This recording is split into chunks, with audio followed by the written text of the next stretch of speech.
Good morning, everyone, and welcome to the second day and last of the Future of the Creative Design. I am Simona Moldovan, part of the World Partnership Project team, and I will guide you with great pleasure through today's experience, which commences with insightful talks delivered to all of us by two remarkable speakers, along with our beautiful project exhibition. A kind reminder that this online showcasing event is live broadcasted on the Worth Project dedicated website, YouTube, and Facebook. And we invite you to share your comments, your thoughts in our social networks and tag us.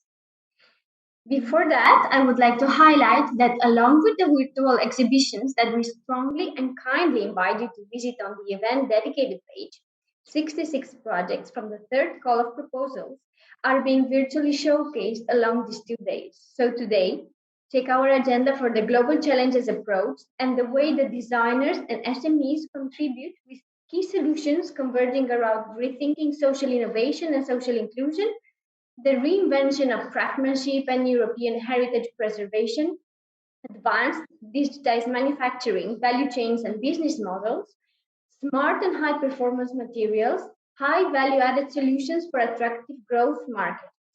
If you still wish to visit the projects approaching the challenge of circular economy and resource efficiency showcased yesterday, you can do so by visiting our project website. Do not miss the showcasing of the future of the creative design.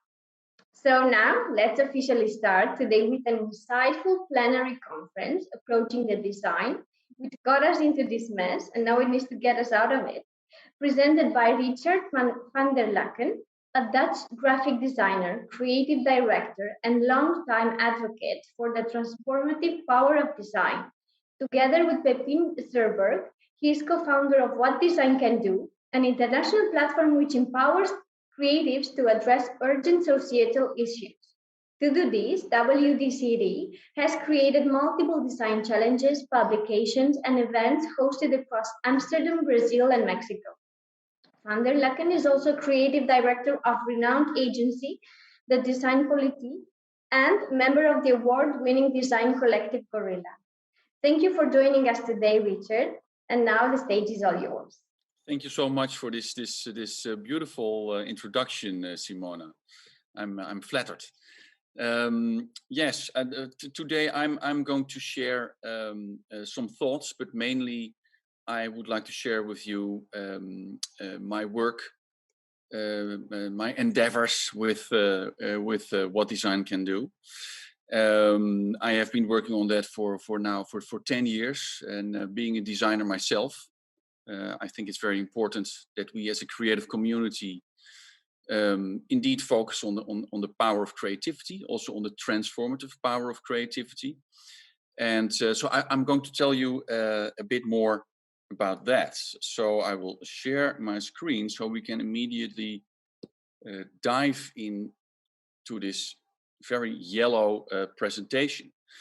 I would like to start with some thoughts on how I look at society. First of all, I think it's a very important attitude that we as a creative community in these very difficult times that we live in, focus on optimism instead of negativism. And I think it's also very important that we focus on inclusivity instead of exclusivity. It should be about hope instead of fear, and it should be about what we can do instead of what we cannot do, because that's very often the way things are being approached. And I think that is also the core of design. Designers and creators at large always look at what is beyond the horizon. Creative people are able to quite literally imagine what's beyond their horizon. Yes, I think that at the end of the road is the power of design. Quite literally imagine. So that was for me a very important reason to start What Design Can Do. So that was for me a very important as a design community can do. Reason to start What Design Can Do. So that was I immediately want to share with you a little video about What Design Can Do, because I can tell a lot, but maybe this little video gives you immediately more insight, and it also is, of course, visual. Always works very well, I think. What design can do, we believe that design is more than making pretty things. Design and creativity have the power to transform societies. Money, the government, science, or the United Nations cannot solve the problems of the world alone. We need design and creativity to come up with alternative strategies, fresh ideas, and provocative thoughts. What Design Can Do organizes annual conferences in Amsterdam, Mexico City, and Sao Paulo. Speakers from all over the world share their visions. What Design Can Do is the perfect place for designers and creatives, as well as businesses, industry, NGOs, and governments to explore and start using design innovation.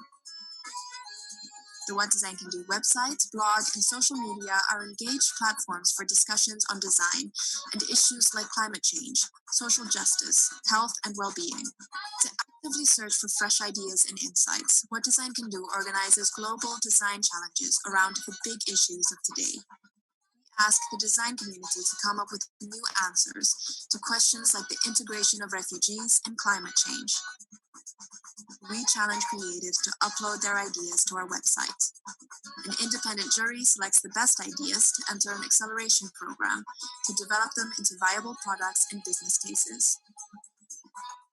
In the near future, What Design Can Do plans a series of local challenges around energy and safety in metropoles on 5 continents. And a new series of conferences is being launched in Mexico City. To see how you can join our movement, visit whatdesigncando.com.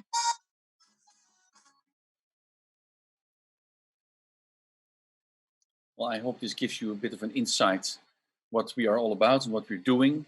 At this moment, we're also working we are working in Amsterdam, Mexico City, Sao Paulo and Rio, Nairobi in Kenya, and in Delhi in India, and now also in Tokyo in Japan.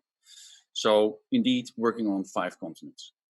For us, everything should be about the positive impact of design. And for that reason, we developed a program that we call the Social Impact Design Program. And that program has different parts. A very important part is, of course, as you already saw in the little video, the events, because that's the moment where we bring people together. That is our highlight in, I would say, community building, in bringing people together, in connecting with people, sharing ideas, etc., etc.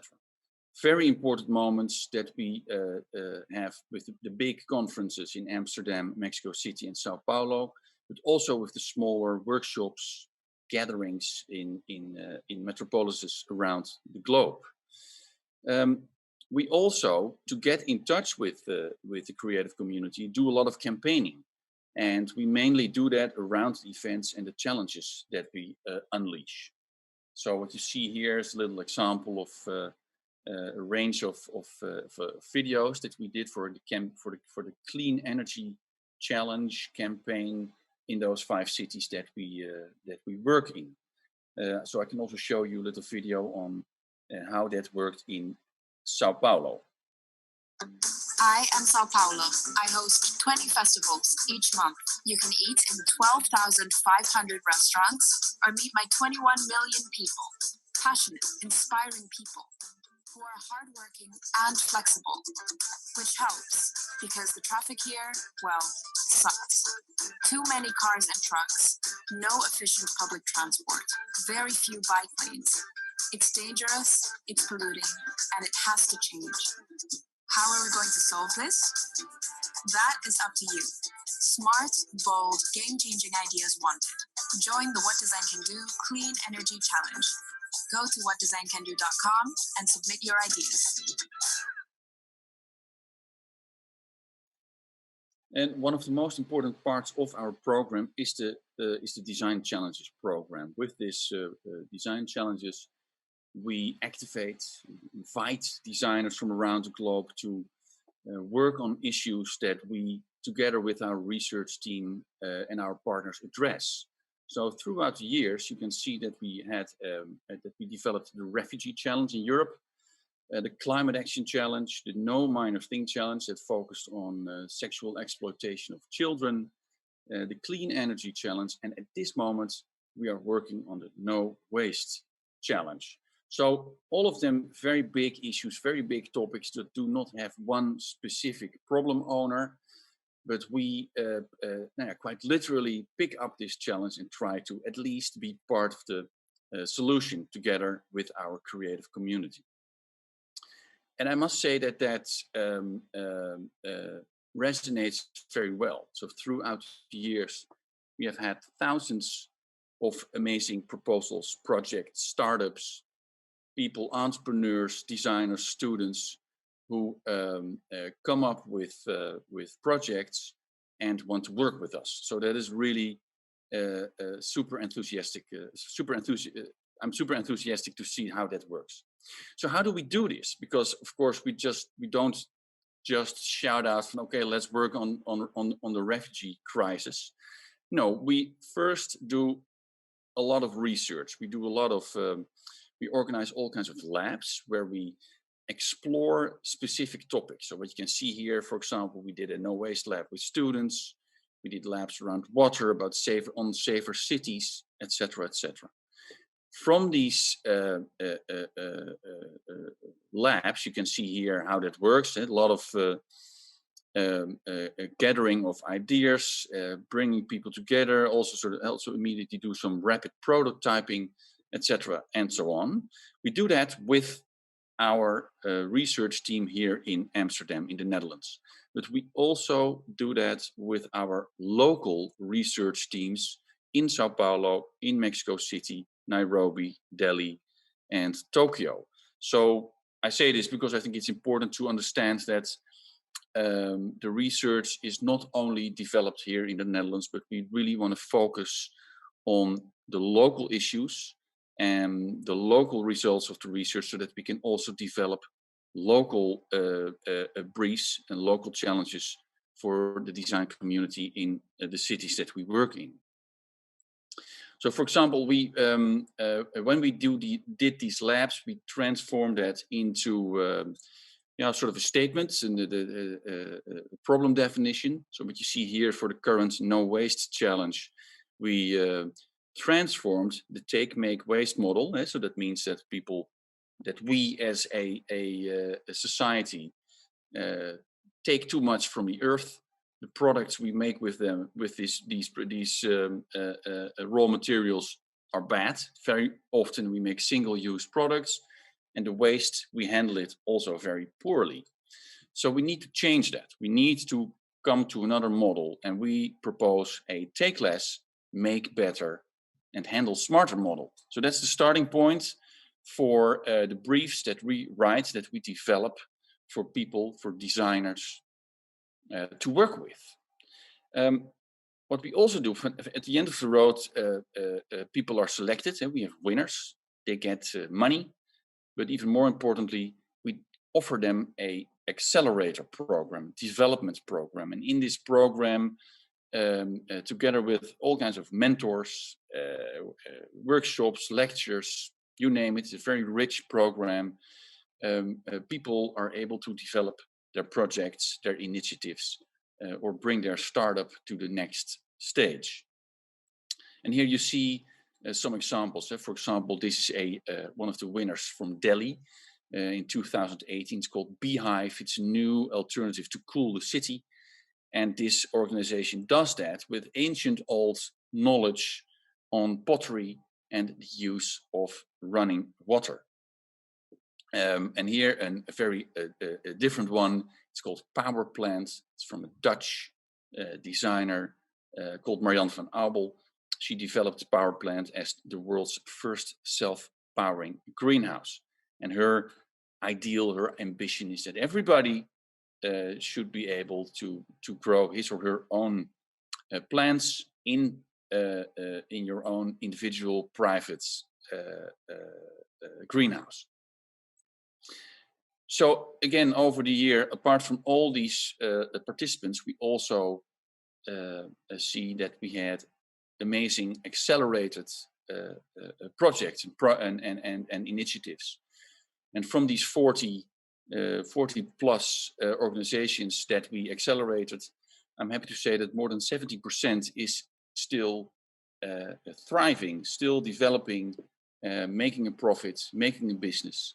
So for us, a very good proof of the pudding that design can make a difference, and that also the entrepreneurial spirit of designers is important in this matter.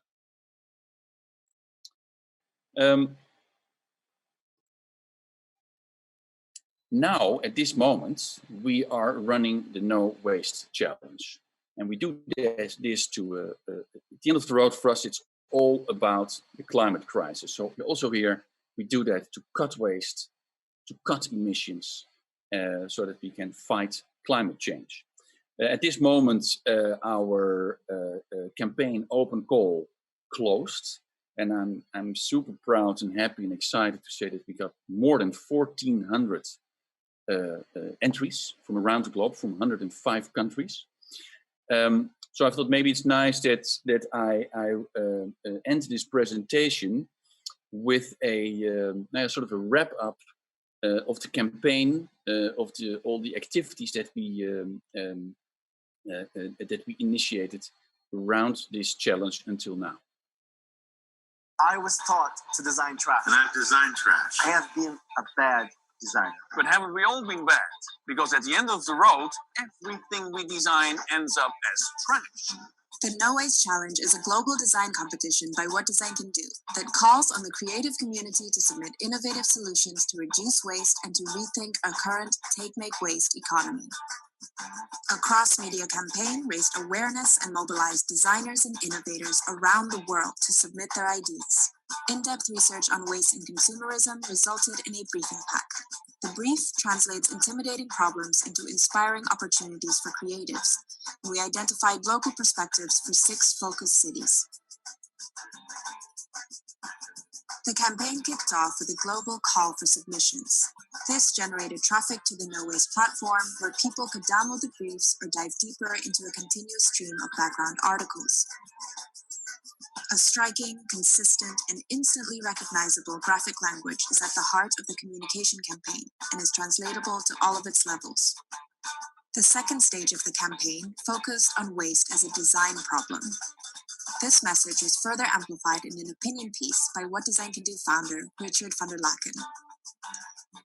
Next was a series of videos in which designers, design thinkers, and upcoming talent from all corners of the world confessed their wasteful sins. What Design Can Do also provided services and practical support to the worldwide community of creatives. We organized a series of webinars to answer questions and to help participants enter successfully.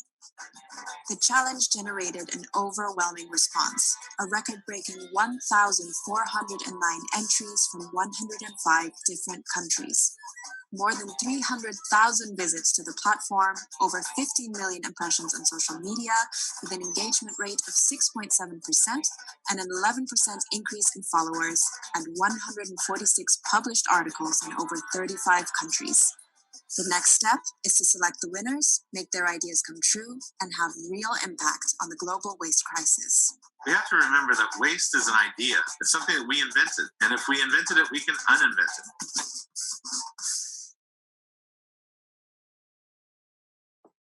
Thank you so much for your time. Thank you very much for this very interesting, insightful, and different perspective presentation. Thank you. I think that now we can leave maybe the Q&As at the end of this conferences part session, and then we will give the chance to the listeners, to the viewers, to ask questions if they want. So now, it's my pleasure to present our next speaker, János Keresnyei, a business mentor and certified creative industry peer reviewer sector expert. His experience in the support of early-stage design and technology projects at many international partnerships in WARF, Elite, H2020, and EIT Health. More than 30 years spent in leading roles at media organizations, he learned the importance of the copyright in the organizational intellectual wealth. Today, he runs a company for intellectual wealth management and technology transfer. And he will teach us today about intangible asset management as a preparation tool for technology transfer. Thank you, János, for being today here with us. It's a pleasure to have you here. And now I give you the mic. Thank you very much. Thank you very much for your nice introduction. I feel flattered, really. So that I'm afraid I will be the ugly part, because I try to talk about quite strange things. I share my presentation immediately, and then you will see what I'm afraid a little bit. Always when I'm talking about intangible asset management as the preparation of the technology transfer, oh my God, this is the face what I see when I talk about these issues, because sometimes I have to feel myself like an UFO, because people think it is too difficult, it is too theoretic. I don't have any issue with that, so I shouldn't do that. But I just try to convince you this is the most important thing what you can do to develop your design and sell your design. Let's make clear what design transfer process means. That means three really important elements, and these are the main elements of that. So establish a translation. This translation process, when your beautiful design becomes numbers, drawings, and specifications, list of features, list of attributes, and looks a little bit different like your original design looks like. Of course, it is necessary when you want to move to production to make the things. The second important in the design transfer process is the production methods and procedures. So not just the features are important. You just can imagine a recipe, you know what are the ingredients, but you have to describe how to make that soup. For example, if you make a Hungarian goulash soup, you need different ingredients for that, and you have to have your specific method to do. And the other one is the compliance.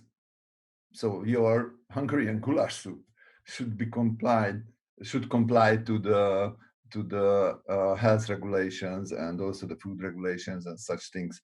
So going back to the design, I have some examples as well. So when you talk about the methods and procedures, it is not enough to do. You have to write down. As it happened with Zuzana Králova in the previous year, she developed a shoe, an entire shoe, and she had to write down everything, the whole process, before she finalized.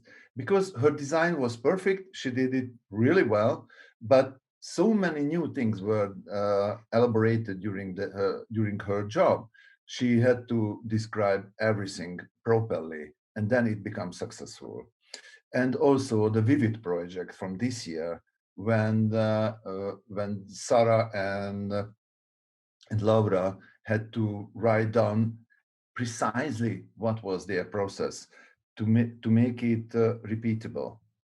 And about compliance, in the kombucha project, the kombucha is a quite unknown material as a leather-like material.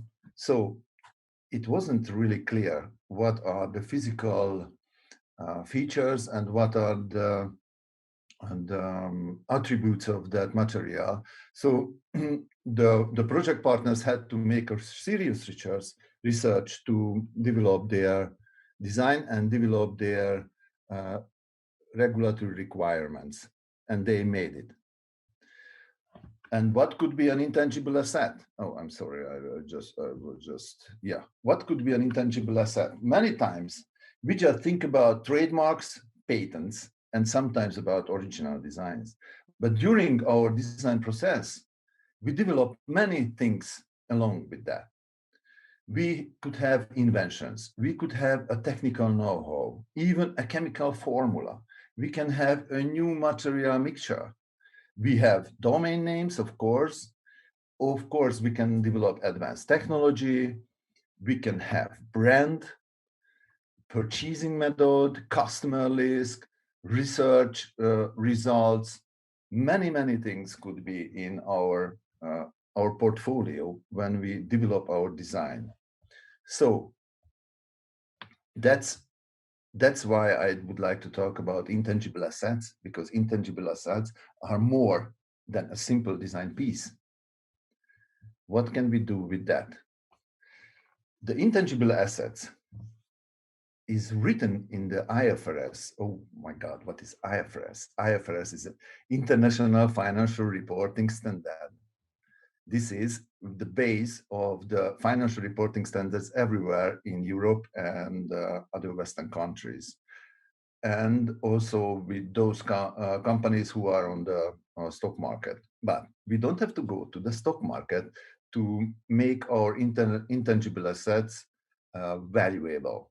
So intangible asset is a non-physical asset in nature with economic benefits. It's really important to underline the benefits.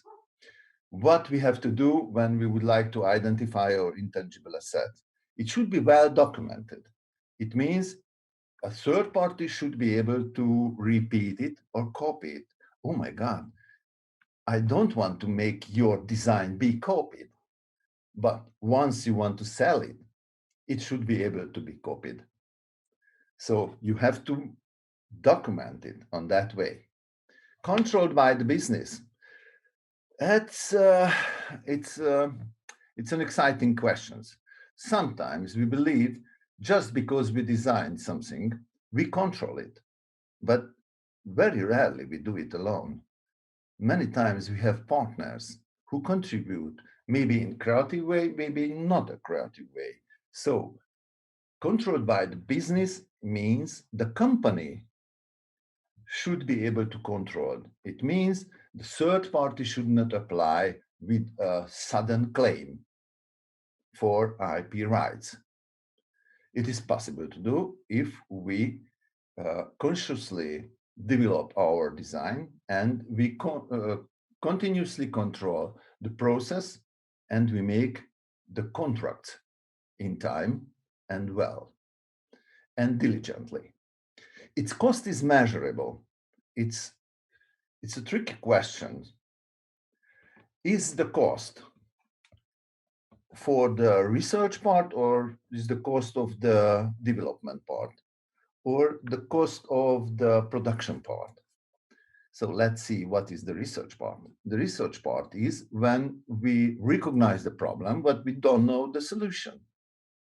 And the development starts from that moment when we know the solution and we produce the solution itself. This part is what we consider as a cost base.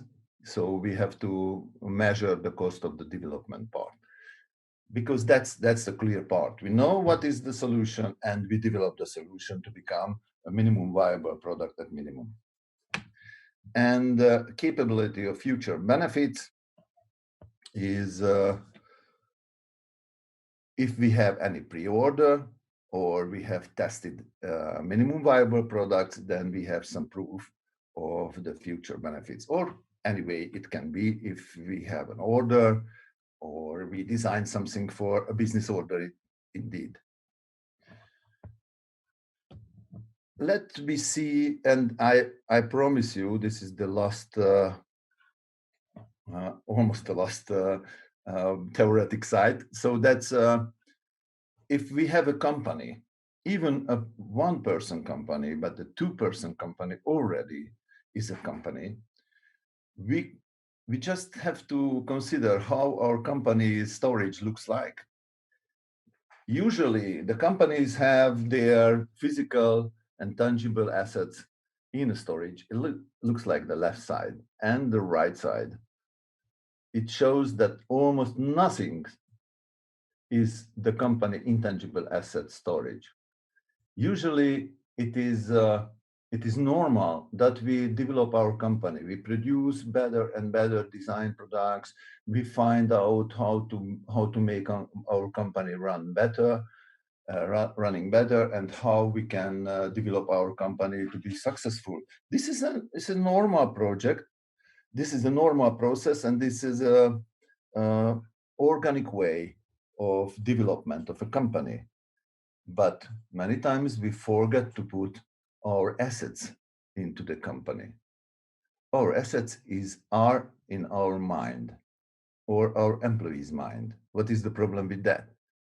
These people are going home every day and we don't know where they come back.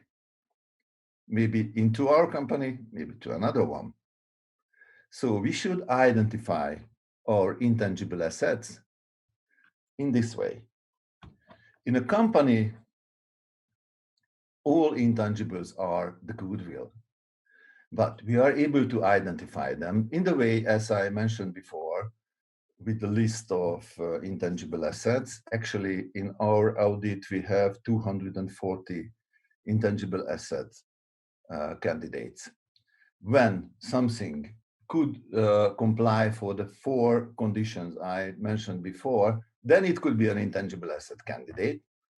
And when we make our job and we identify them as an intangible asset, we can list it, but we don't have to put into the company because it makes some tax liabilities and such things. But sometimes it is necessary to put to the company. Why we need it? Because we would like to make money out of it. So how can we get intangible assets in the company? Usually internally developed, like the R&D activities, innovation, design, business operation, as I mentioned before, or we can buy with another company or any kind of business combination. This is the way how we can handle our intangible assets within the company. We have the knowledge base, which is the mind of the people, the creativity of the people. We can say this is the knowledge base. Then we manage that knowledge. We support our employees. We support our colleagues, our collaborators to get new ideas. We make our due diligence, and we get the control of the company over the intangible assets, and we make the identification, and it becomes an intangible asset, but we have to think about the protection strategy. Usually the know-hows are the trade secrets, so we have to keep it in secret. And also we have to protect them, exploit, and make a business model and earn benefits. Of course, I could talk about that for years, but our time is limited. This is an exciting figure for me, at least, which means if we have our knowledge in our company and we would like to utilize that, then there are 2 dimensions. One is the control on the utilization, and the other is the rate of the transfer technology. If we would like to make a franchise, we almost give everything except some special parts. Just think about the Kentucky Fried Chicken. Everything is made locally, but the bread comes from the original company. So you have your own breadcrumbs and you can keep them.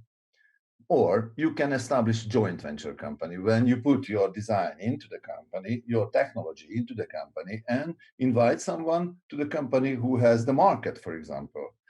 And many solutions could be. The licensing is the most popular, and of course the licensing is the most exciting part of that. So before you apply to a project like VERSE, or when you decide, when you won, you have to make a decision. Will you make an in-house production, or will you develop a design transfer? If you make an in-house production, you have to think about your scalability, whether you will have enough resources to produce and distribute and keep the high quality? It is possible, of course, but this is one part of the consideration. The other part of the consideration, whether you prepare your design to transfer, then you have to make the product design perfectly. You have to be very clear with the intellectual property rights. It is possible, and you will have an amazing help with Anna Maria Stein in this project, for example. The specification, will you be able to provide the specification? And is there any transferable knowledge? This is the base of the decision making. And how to prepare to design transfer. Finalize the design. Many times I experienced during my mentorship that that the design is not finalized for industrial usage, but the time is not enough for that. We have to be honest. So we leave enough time for preparation. Develop the manufacturing process, document and validate. It's very short, but it's a huge job. You have to find the solution how it can be manufacturing. Many times it has an effect on your design. You have to change your design to prepare for manufacturing because there are limits in the manufacturing. And you have to develop the documentation and validate your design, which means there is at least a prototype validations. Create the vendor supply. Most important part, when you would like to sell a technology, a design transfer, you want to make a design transfer, you have to provide the supply of the material. And what is the supply chain? And is that reliable or not? So it should be qualified. Solve the cost, reliability, and safety issues. The safety issues, just think about what I said before, that's the compliance. Identify the intangible assets in the product design. What kind of intangible assets you could have? You could have trademarks, design, utilization model, know-how, research results, audience, even an audience profile could be your intangible asset. So you have to identify your intangible assets before you start your design transfer, because this is what you can valorize. And this is the moment when you can say, yes, I have so many intangible assets. I would like to ask such kind of money for that.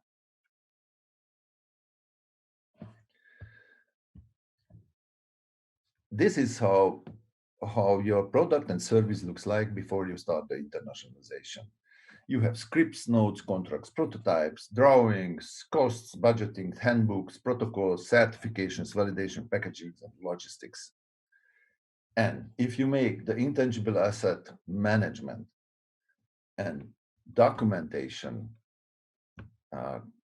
the four elements what I mentioned before, so the documentation, the control, the costs, and the future benefit proofs, then you can make the intangible asset management, and at the end, you will have a documented, protected, freedom to operate assets, a utilization plan, and the valorization.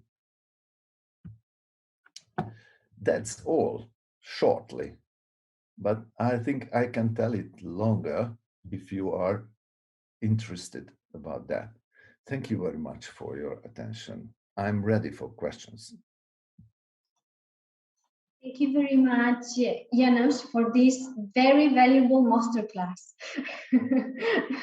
I think we needed it, yes. So now we can give the voice to our viewers. So feel free to use the Q&A option of the Zoom, or feel free to put your question in the social networks so we can read them out loud here and János could answer them.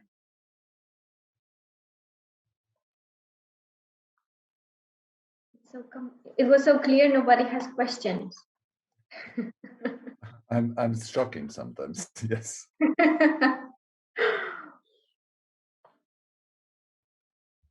Yeah, and I told you this is the ugly part of the business. Oh, there is a question. Yes. Actually, I do have a question, and I've been wanting to speak with János for some time, actually. Just the question is, so obviously we're working on our project is still prototype stage, and I'm thinking, as a designer, I should have more knowledge and understanding of what you've been talking about right at the beginning. But it might be quite off-putting because there's this long list of things that, you know, the compliance and things we should think about on the business side, which is why you're so important. Would you say we shouldn't be put off? But at what stage? The question is at what stage we should be talking with you, really, to understand. If we spoke to you at the beginning, would our design be different? Would our process be different? I don't know. What do you think? Would we be thinking differently about how we develop our project and protecting it, you know, from the beginning?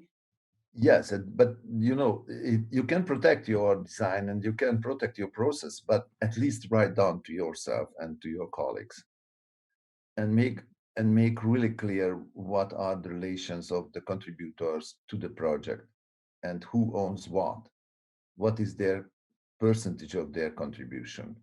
Mm-hmm. At the beginning, at the first moment.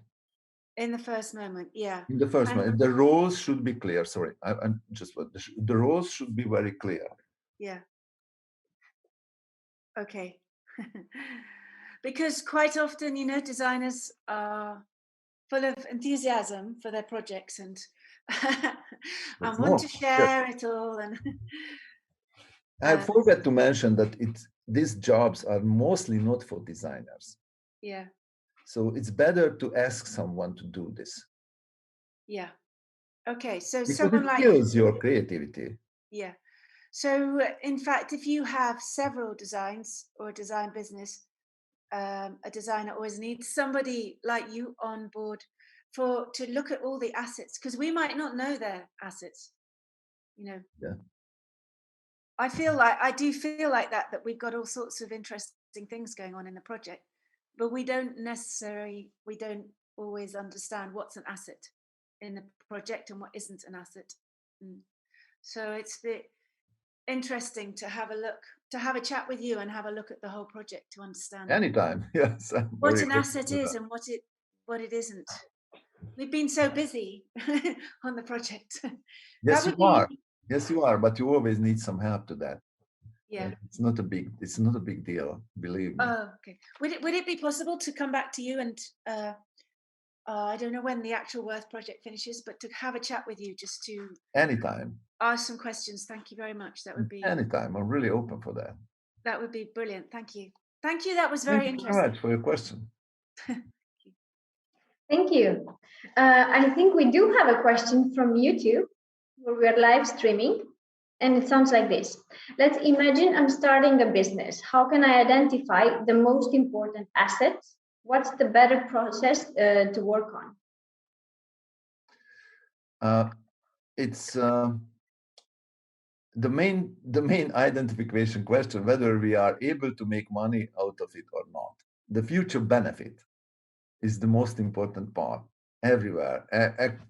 According to the IFRS regulation or all the tax and reporting regulations, the main issue is whether you can get money out of it or not. So does it make money? The money could be made in an inner way. So if your process can be shorter or your value chain can be shorter, and you can save money with this new design or invention or innovation, then it's also a provable benefit. So that's why it is not written that make money out of it, have a benefit. Thank you.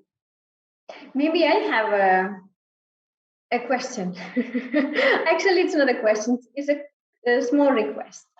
As you have been part of the work team for all the project duration, and you have been in contact with all the projects from the beginning until the end of the development of the work project, could you give them an advice? I tried. The main advice is to decide what will be the outcome of the project. So what they expect at the end. What is their goal with the developed design? So would they be a producer? Out of 10, only 1 out of 10 said they would like to produce, and they would like to contribute, and they would like to manufacture it, and they would like to disseminate it. And also there was one, for example, the kombucha project, which was much bigger behind, with their exciting network ideas and what they developed. It was amazing. And but that was their result of their consideration. First, they just wanted to make something, and now they know what they would like to make. And this is my advice: be sure what will be the end, and what they would like to know, what they would like to make out of the project. And that would be my advice. And many times we made kickoff meetings, and I always ask, what is your goal at the end? And sometimes shocking. Yeah, and from your experience, this decision was taken at the beginning of the project after the shock phase, or was it needed a lot of time to take this proper decision? In the 3rd year, there was more clear to everyone that they would like to make a technology or design transfer at the end. And during the development process, they started to practice the documentation and made the roles clear, and there were less quarreling at the end. That was mine. I don't know what it was yours. Yeah. I totally agree. That's why I wanted to transmit this idea to the project, because also, as I understand, they don't need to be in a hurry in taking this decision.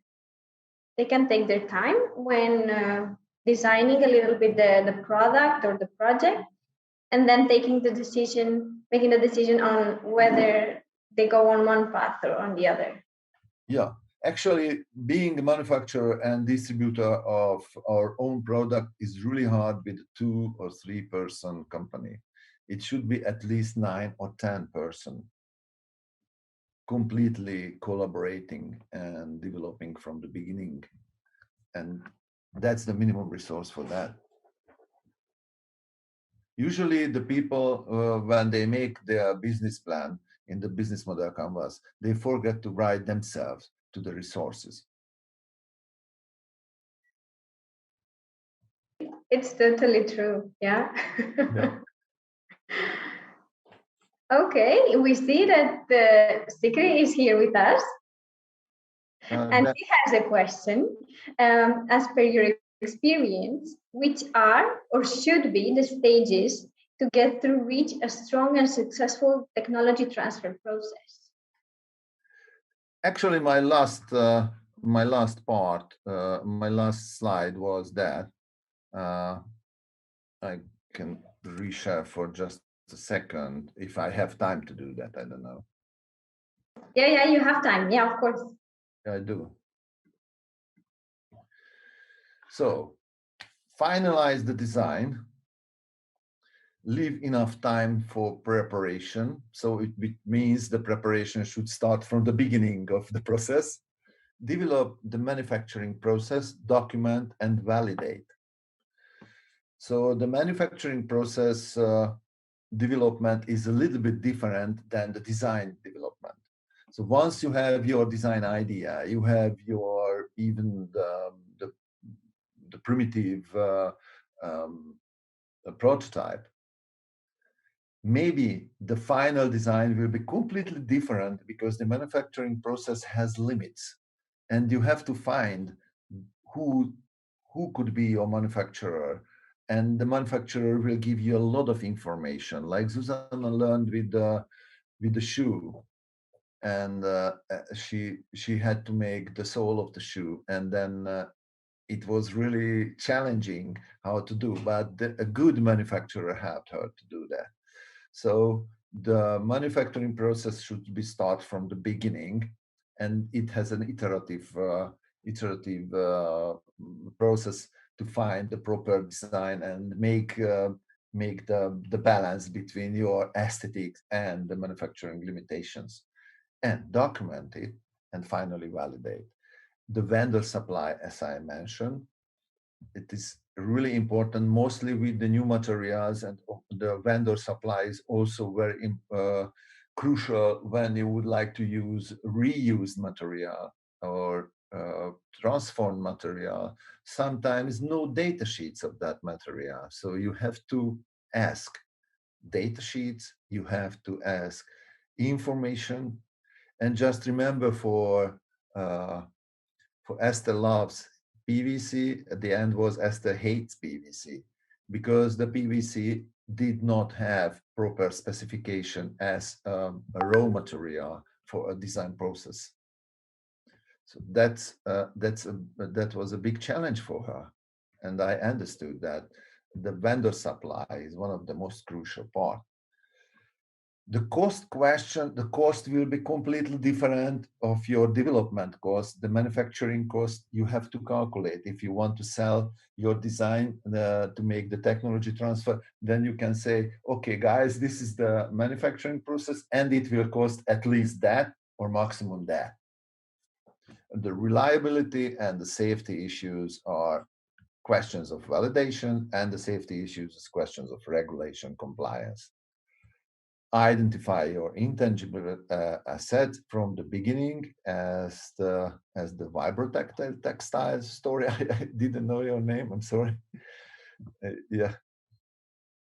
And in the beginning, and try to make it clear, the identification for the 4 elements of the intangible asset, and the valorization is the question of the utilization, whether you would like to license it or not.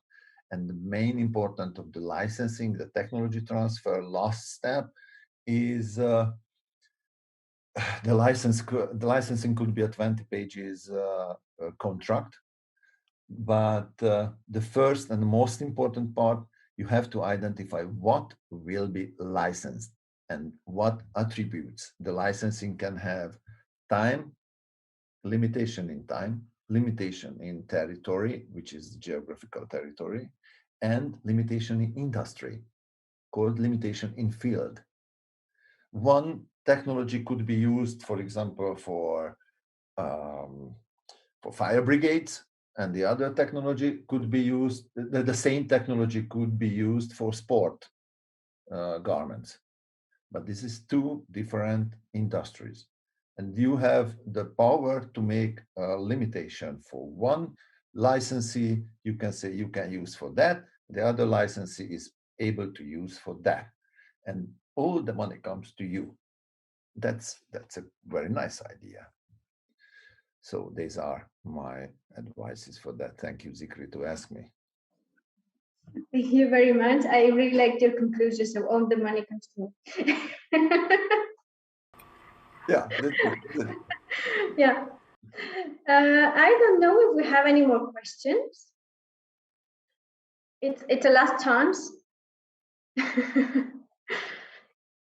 If we do not have, you can contact us via the social networks on YouTube, and we will forward the questions to János.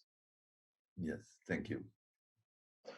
So now that we are properly informed, I would like to thank again our speakers for accepting our invitation, and it was a pleasure to have them with us today. And meanwhile, I was saying my thank you. I understood that we have another question. Yes, we do, János. You cannot leave. Are there other ways you can show value of your product if you don't want to get IP? Sorry, there was another question. Yes. We And cannot what was let the you go question? away. I can repeat it, of course. Are Please. there other ways you can show value of your product if you don't want to get IP? I don't understand what it means. You don't want to get IP. I understand if you don't want to, personally, if you don't want to get protected somehow. Yeah. I'd imagine it's it's about the cost of IP. At early stages, we can't always apply for IP, or you might not want to. So there are other ways of protecting your work. Oh, yeah, there are. Yeah. So you are considering about registration. So you don't have to register your IP. Actually, a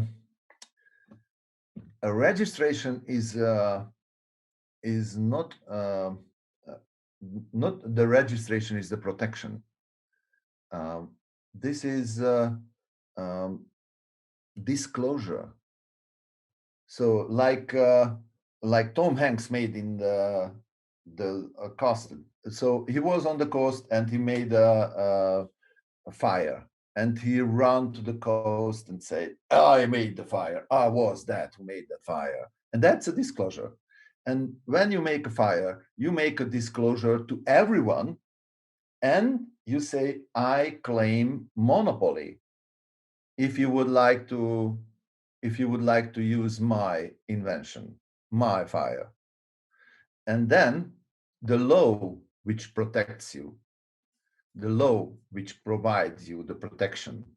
And of course, if you don't believe that the law is enough, and there are some circumstances and there are some societies where the copying is not a sin, copying is an achievement. So there are some societies where it happens, and then you are not protected by the law there. So better to keep it in secret, of course. But where the law protects you, it's better to register. And having an intangible asset, you don't have to have a registration for that.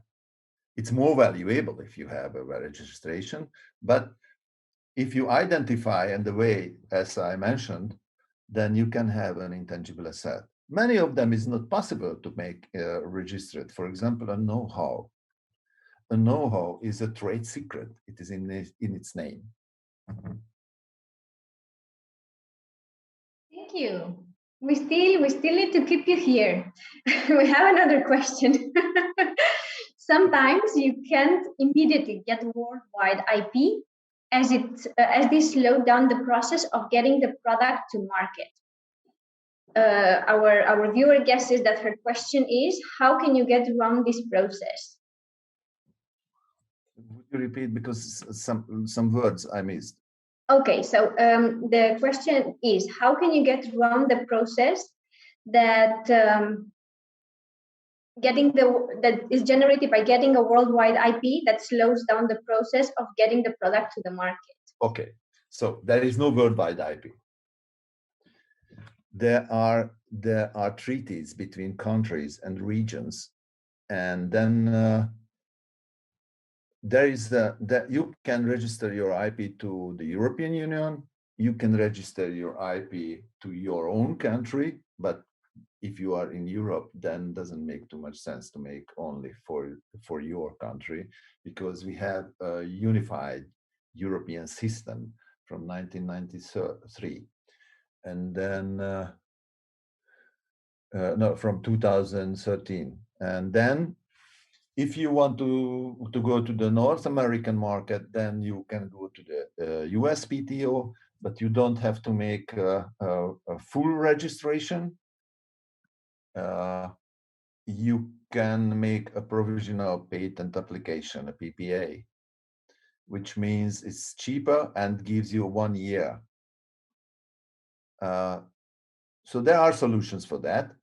So no worries, just start the process, and until it becomes ready, then it's a patent pending situation. So that should be a strategy where you would like to protect your IP. Thank you very much. Let's, yeah, thank you. I think it was clear for our viewer. Yeah. Yeah, it was very clear. I think now we can let you go. You've answered. I'm here with happy. And thank you very much for answering all the questions, for your time, and for accepting our invitation to this closing ceremony for the World Partnership Project. And I think next in our journey are the live showcasing virtual tours that are getting closer and closer this morning and this afternoon. And they're approaching interesting global challenges and proposing innovative solutions. So stay tuned and see you at 11 with the next showcasing live tour. Thank you. Thank you. Thank you.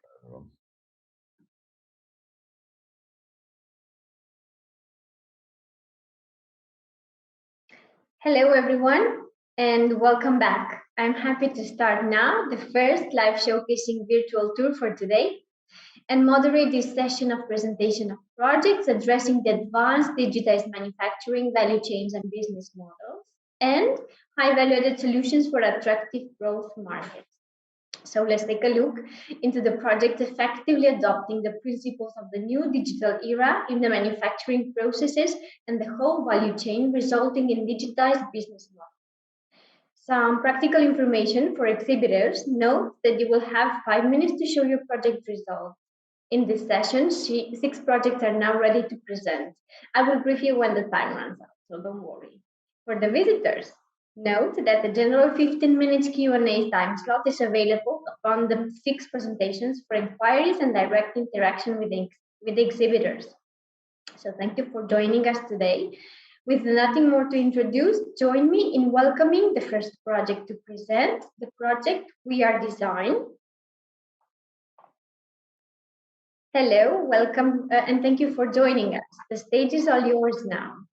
Hello, thank you very much for hosting us today.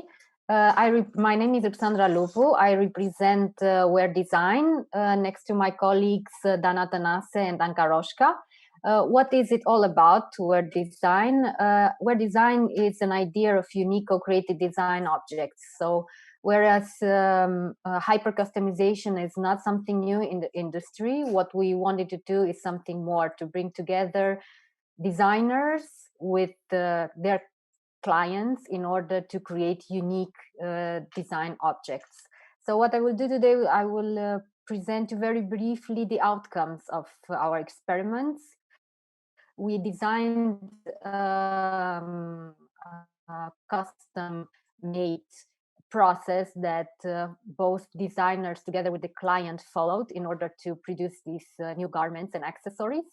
And we selected 6, actually 7 of them, but 2 are worked in a pair together, so as a team. And here are practically the results that we have. Here you can see our designers and artists working on their unique products. So here is our first result, first of a 6 result. We called it Roots. It's a jacket, a tailor-made jacket. And actually what stands behind it is the following question: can a garment feel like something that truly belongs to you? Are you sharing screen? Yes. We don't see it. Yes. Okay, so this is our first result. That said, the jacket actually represents the jacket represents actually follows the following question: can a garment feel like something that truly belongs to you, that smells like childhood and connects you to your inner self? And this is a product that has been developed in co-creation with the client, who has still from childhood on a very strong relationship to trees and to nature, especially relating to the environment where the client grew up. The second product, we called it Manifest. So as you can see, the second question that followed was, do we dress like the woman we've become or like the woman society expects us to be? So in this pair, experimental pair, the designer and the client work together on questions of how feminine our clothes and how can we design something that stands true to our identity. The third hat that you can see is a sort of a statement of one's own personality, because affirming your personality is always a risk you have to take to become who you were meant to be. Here, the co-creative team worked on a tailored, unique piece that combines the elements of the client's personality into the garment, including also the physical details, such as the image that you can see on the right. The heart was a drawing, a painting that was developed done directly by the client and not by the designer. Ascent is the other product we developed, and Ascent is an idea that answers the following question: can clothes make us rise to that higher level of awareness of the person we were, the person we are, and the person that we will become? So past, present, and future of the client were transposed into this unique harness, leather harness. The other product that we developed that doesn't connect directly to a garment, but it's rather sort of more abstract accessory, is the crane, and we declare a higher privilege that the testimony of the process that needs to be done with much care, gentleness, and the lightness of a crane's flight. So this product was developed in relation to the client's desire to give a gift to her newborn nephew. And the last product that we created, these experiments, is called Collisions, and this is all about encounter between worlds, encounter between the client's world and the designer's world. What resulted is this brooch on the left, on the right side that you can see, and there's no better way to describe this tailor-made brooch that the client can practically customize and make it appear as he or she wants, because all the elements inside this brooch can be combined as the client desires. And for this product, we didn't find a better way to express this than through Lord Byron's quote that says, "Between two worlds, life hovers like a star, twixt light and morn upon the horizon's verge." It's the last product that created through our design experimental process. And that's it, more or less, very briefly, a short itinerary and journey into our creative design experiments. We thank you very much for the attention, and thank also all the artists and designers who took up this challenge and experimented with us. Thank you. Thank you very much, Ruxandra. Congratulations for your project results. Now maybe we could go to the following project, Kinematic Handbag by Armatura. Hello, welcome. Yeah. The stage is yours. Thank you. Yeah. So greetings from Vilnius, Lithuania. I am Nadas Vilkas, the founder of the brand called Armatura. And it's my pleasure today to broadcast this event from Lithuanian product design fair that we are participating, called Postalus. And I'm here today to give you a sharp focus about the brand and its one and only product. So everything actually started from the admiration and disappointment for the handbags. It is fascinating for me that great handbags are able to deliver strong emotions, intrinsic value, and it is a highly personal accessory symbolizing the individual's attitude. Till this day, handbags are made by old static rules which were determined centuries ago. So the question we ask, could handbags be more intelligent, more versatile, and more convenient? Could handbags be more synchronized with the human and its arm? So the impossible finally became possible, and it's my pleasure today to introduce our product.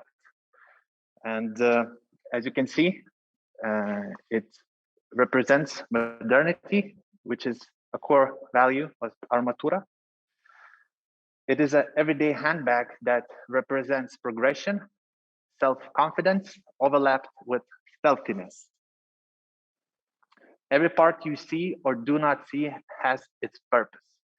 I'd like to compare ourselves with the watchmakers, as inside of this bag, we do have more than 100 precisely engineered components, which are interconnected to bring the motion that you will be able to witness shortly. So as you can see, the product has its own stance to bring strong, clean, and also mysterious appearance. I want to highlight that to make this product, we was keeping sharp laser focus to ergonomics to bring everyday best carrying experience. So I will explain everything in the details. So as you can see, the central zone in here is formed according to the form of a human palm. And there are some straight lines to bring some stealthy elegance. Also, they have a function to let your air through so your hand would not sweat while you're holding the bag. Design is identically mirrored on both sides. We do have some stainless steel elements to highlight the bold aesthetics of a product. The H form of the bag is for comfortable carrying, as you can hold the bag only using the one side. And right now we are in the neutral carrying position, and we will be soon open the bag and witness the beauty of it. So all you have to do is extend your palm and press it all together. So the bag and mechanism get activated and it opens smoothly. So in here we have stainless steel fans to highlight the armoring of your privacy. Due to the importance of this part, we have selected as the only place for a logo and brand to appear. Inside, we have a free zone with several compartments to store everything that's in your pockets and beyond. So when you're done, you simply release the tension and the bag gets automatically closed. So right now I will repeat a motion in a fastly manner, just for you to notice how fast this bag can actually open and close.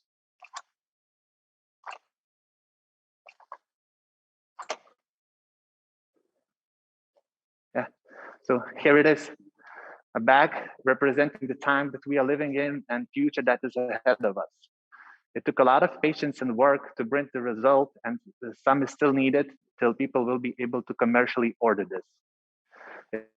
It will not be the bag that you will simply buy and care by your own care. We will take full responsibility for its fluent working by offering restoration services. Furthermore, you will be able to update the product with the features that we are planning to offer in the future. So I highly recommend to keep an eye on us so you would not miss exciting news that are yet to come. Thank you for your attention. If you have any questions, it will be my pleasure to answer them or give me a sign that we are good to go. Thank you very much for your project presentation, and congratulations for the results obtained for your pretty bag. Now it's time to give the stage to the project Nothing. Welcome. I think I saw you here. Yes. Hi, everyone. I am Maria Clelia Scuderi, and I am representing the project 59. Let me share my screen so I can show you what we have done together. 1 second.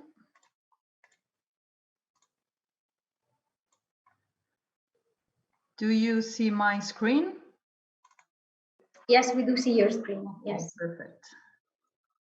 Okay, so as I said before, I am Project 59, called Nothing, from Nothing to Everything. And I represent Inverso, an Italian brand that creates iconic jewelry from industrial materials. And my other two partners are Turnia, a company based on 3D data visualization from Poland, and the Silversmith, that's jewelry creative artist that creates the filigrana from Malta. And we created an experimental jewelry collection called Past, Present, and Future.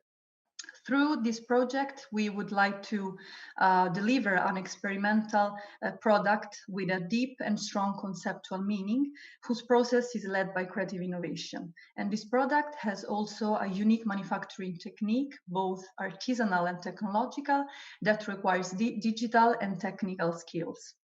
The idea that we had was to, the concept basically was to give a temporal dimension to each partners. So let's starting from the silversmith, the filigree artist, that he represents the past, because the filigree art is handmade and represents our European heritage to be preserved to the future generation. Me, Inverso, represents the present, because upcycling is an ethical choice and it is a symbol of circular economy, so something really important right now. And Turnia, the third partner, represents the future, because the metal 3D printing and the parameterization that we use represents innovation. We created a combination code, a code between past, present, and future, and the 6 words represents the total number of the jewels that we created in the collection. We then, every name, past, present, future, represents a concept, a meaning, and has a different manufacturing technique. So this is a very experimental collection. After that, we divided, divided the 6 pieces into 3 little,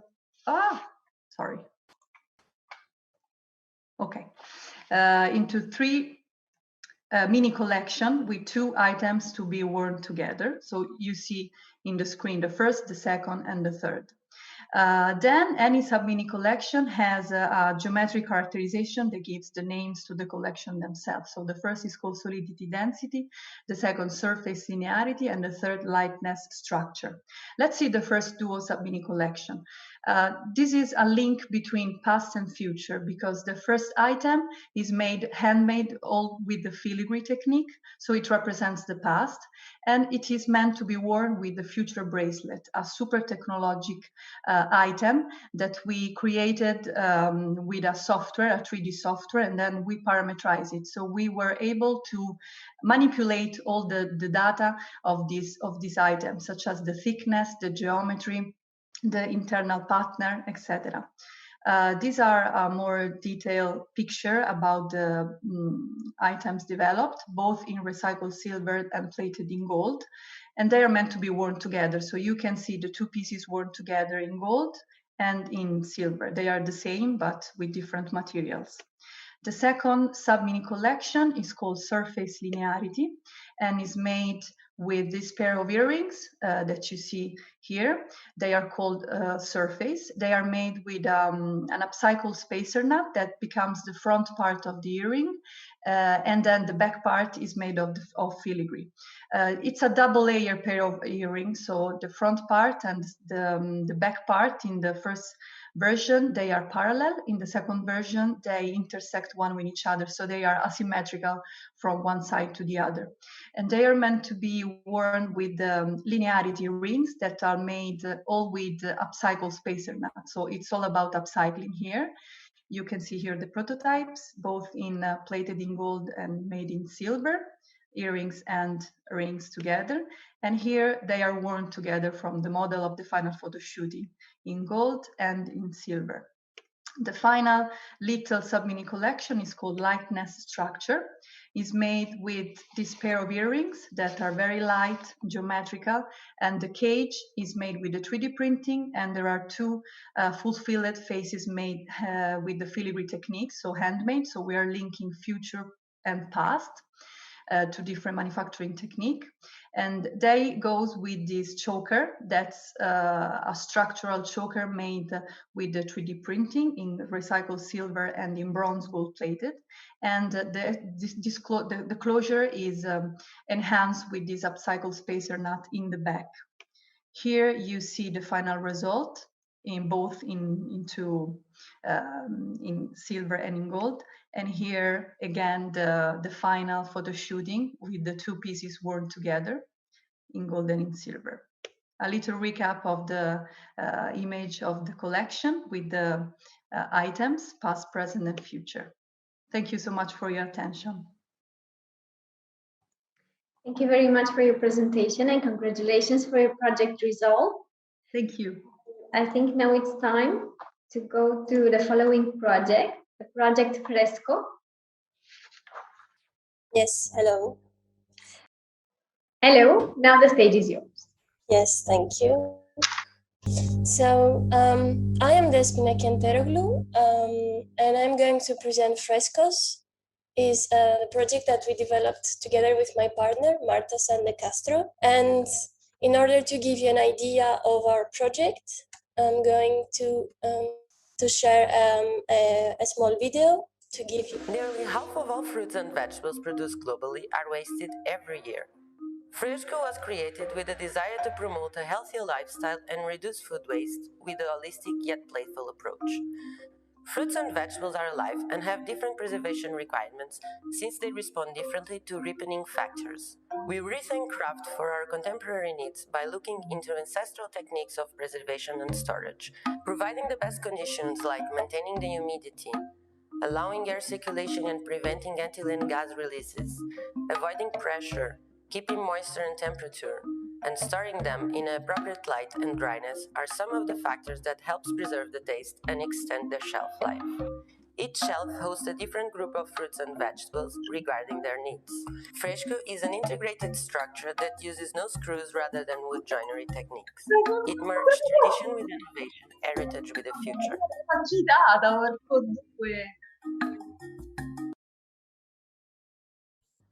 Nearly. So what was actually Frescos? So Frescos is a sustainable and modular piece of furniture for the preservation and storage of fruits and vegetables. And we decided to work on Frescos because it came as our own needs to extend and to protect the shelf life of our fruits and vegetables. And it came upon observing how much food waste and especially grown food waste happens around the world. And in this path, we tried to develop, and we developed an approach, an inclusive approach that was based on, that was consulted, it consulted ancestral ways of preservation, merged with integrated knowledge that came from our own research, and as in terms of like how we would like to see it in the future, and merging these two worlds with the present, which is how we can avoid resource waste and how we can reevaluate the resources that we currently have. And we supported these main pillars, these three pillars, with craftsmanship and traditional craftsmanship, with natural materials and fibers, and with a holistic approach. And it was holistic, as I'm going to explain more, because it's something that includes many stages in the research, but also in the implementation.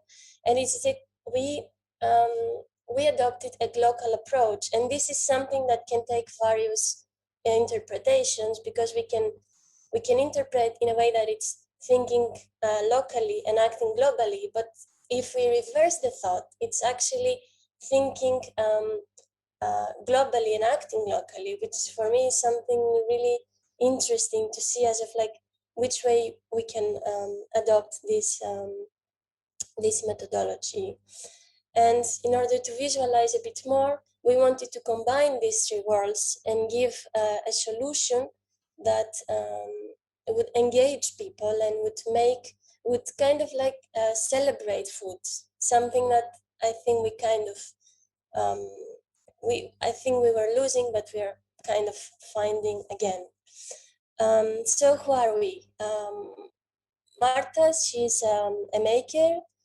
She specializes in basketry, and she's more like of a maker. She experiments with material, and I am more in the part of engineering and environmental research. And Frescoes was our own interpretation of how we could merge this, and I think Assad put it really well yesterday, saying that craftsmanship used to be a survival kit, and we think that craftsmanship and weaving, in our case, and traditional wood joinery and natural materials and fibers can serve our own needs. And especially with the assistance of technology, which is what we did in our case, we used also technology to facilitate the process. So here you see some of the photos of frescoes. Frescoes is modular, which means that can be assembled by its own users upon our instructions. And so it's possible to have one piece of the furniture or the whole piece as an entity. Each shelf has a different group of fruits and vegetables, and this was decided upon our research and ancestral techniques. And we grouped them in terms of their requirements in preservation. And this might be, as you saw in the video, in terms of light, in terms of moisture, in terms of pressure, in terms of gas releases. And we grouped them in ways that we saw upon our trials that it worked better, and in ways that would respect them and would highlight their beauty. And we used all the materials, such as cork, it was used for insulation, such as bunyu and palm leaves and jute, because of they are natural fibers and materials, and they have their own properties as preserving and protecting best. So frescoes was actually, it took a lot of research, and we developed something that, as I told you, is modular and can be assembled. And we did a lot of experiments also on 3D in order to be able to bring the best result. This is just an example of, on the left side, you see some instructions that we have developed so that it's easier for the user to assemble it at home. Because another idea, like a main idea of frescoes was, apart from the fact that we wanted to create slowly a community of people that buy, consume, and dispose their food responsibly and ethically, we wanted these people to be able to participate in this experience. So frescoes is something more than a piece of furniture for our fruits and vegetables. It's something more holistic, and it includes the user in all the stages, from getting and assemble the piece, to giving it life, to using it, and to give it alternatives to what to do with their food. Once we say that food is spoiled, for example, and how you can create this circular, contribute to this circular 21st century lifestyle while protecting natural resources. So our research was really extensive, and it was a combination of ancestral preservation techniques, a lot of bibliography, but also a lot of trials ourselves. And here we selected just a few. It was a very challenging research because we had to combine a lot of materials, a lot of shapes, a lot of forms, a lot of complementary materials to see which ones would preserve better, would preserve the taste, but also the nutrients and the vitamins. Since fruits and vegetables are alive, this was something that we had to follow it, we could not just decide things, we had to respect that and to use it as our main axis.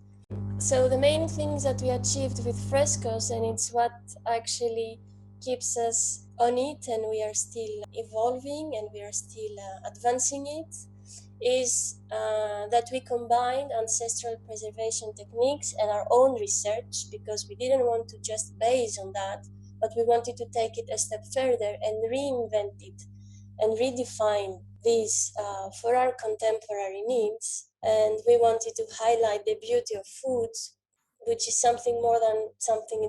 It's not just a need, it's something, it's an experience, and it's something much more essential and beautiful, if we say. And we rethink crafts in order to protect and promote heritage, as we collaborated with local craftsmen, and in order to use their own expertise and knowledge and their know-how that was tested over time. And we redefined this by using modern techniques, and we found our own techniques which served better the needs and requirements of our fruits and vegetables.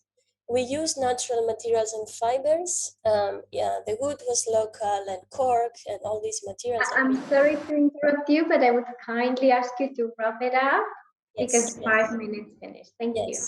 And our last point was that we welcome people to participate in their food preservation and to become part of it. If you want to share and to contribute in our vision, we are very open to welcome people who want to collaborate or to engage in our community idea and to share all this love about food and things that last in time.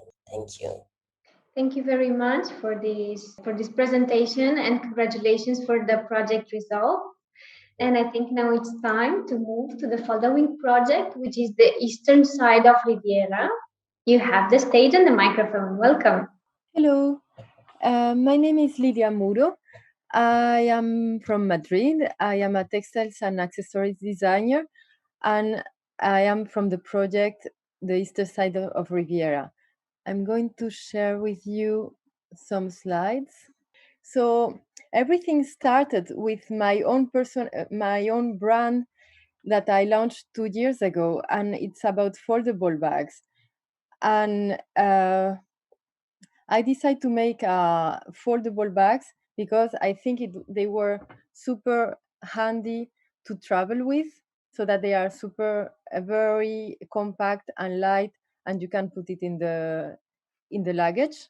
Also for storage, as nowadays everyone lives in small spaces. I thought it was interesting to have like something very compact that you can put it in your wardrobe easily. Also because when you storage and you pack bags, they can be damaged. So with this system and this technique of foldable bags, they cannot be damaged. Also, in my previous bags, the base that was very soft so that they can fold was made in nylon tulle.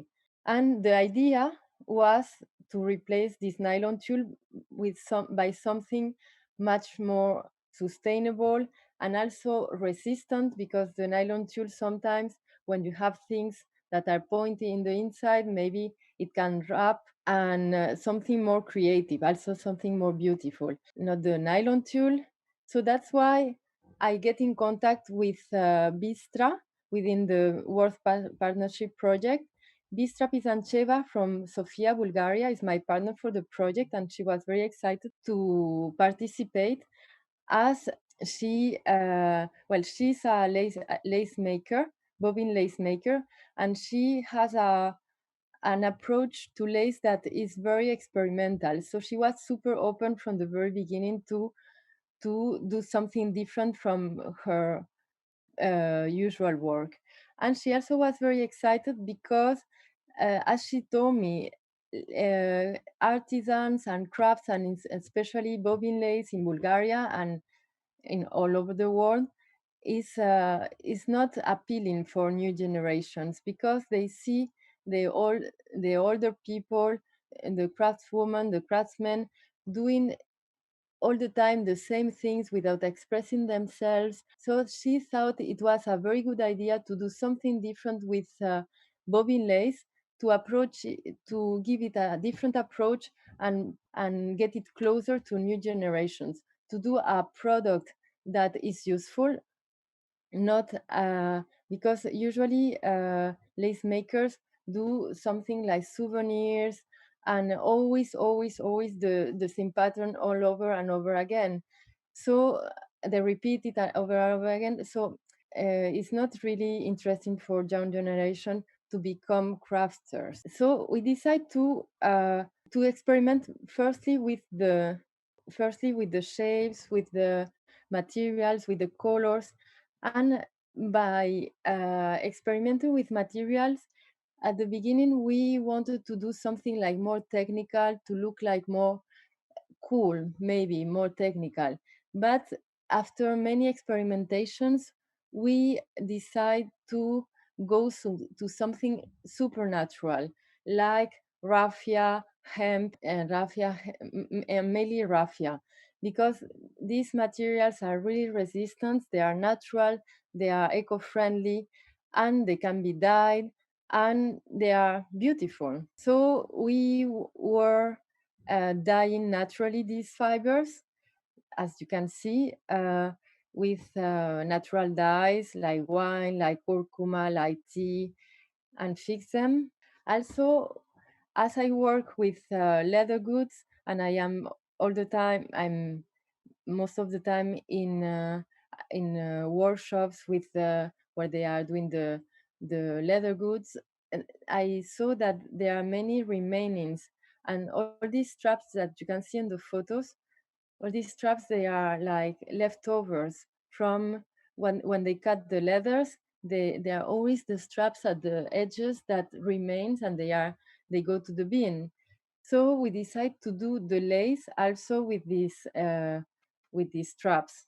On the other hand, after we start working with the new patterns and the new materials for the bags, and this first lace we create, it was insert on the leather bags. But then one idea come after the other, and we decide to also to replace the leather by basketry materials, as you can see on the photo. Well, these are the patterns we have been created. Each bag is different, and we wanted to create unique bags to celebrate the idea of crafts. So we mix the leather, the bobbin lace techniques with leather good techniques, but as I was telling you, also with basketry techniques.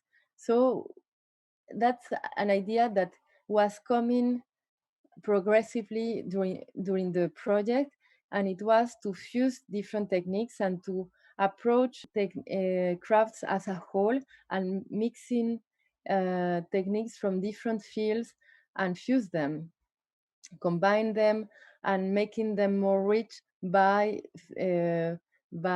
experimenting one with the other one. Here you can have some photos of our process that was like from the very beginning, by choosing the materials, the threads, dyeing them, and then constructing the tools with them, and then constructing the whole bag by mixing with a different technique that could be like basketry or leather goods. This is the whole process to make one of the bags, for instance.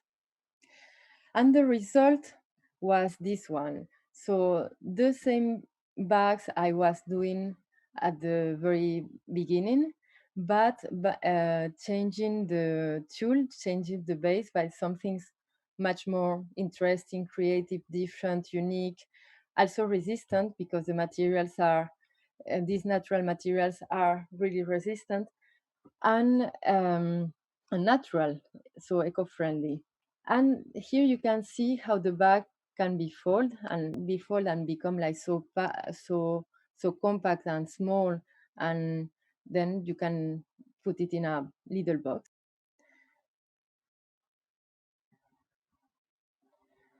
Yeah. Sorry again to interrupt, but maybe you could wrap it up slowly, and we need to pass to the next project. Thank you. Okay. So these are some of the products we've been making. And finally, we wanted to present the products in this context of Bulgaria. I've been with Bistra to develop this project, celebrating also crafts and folklore.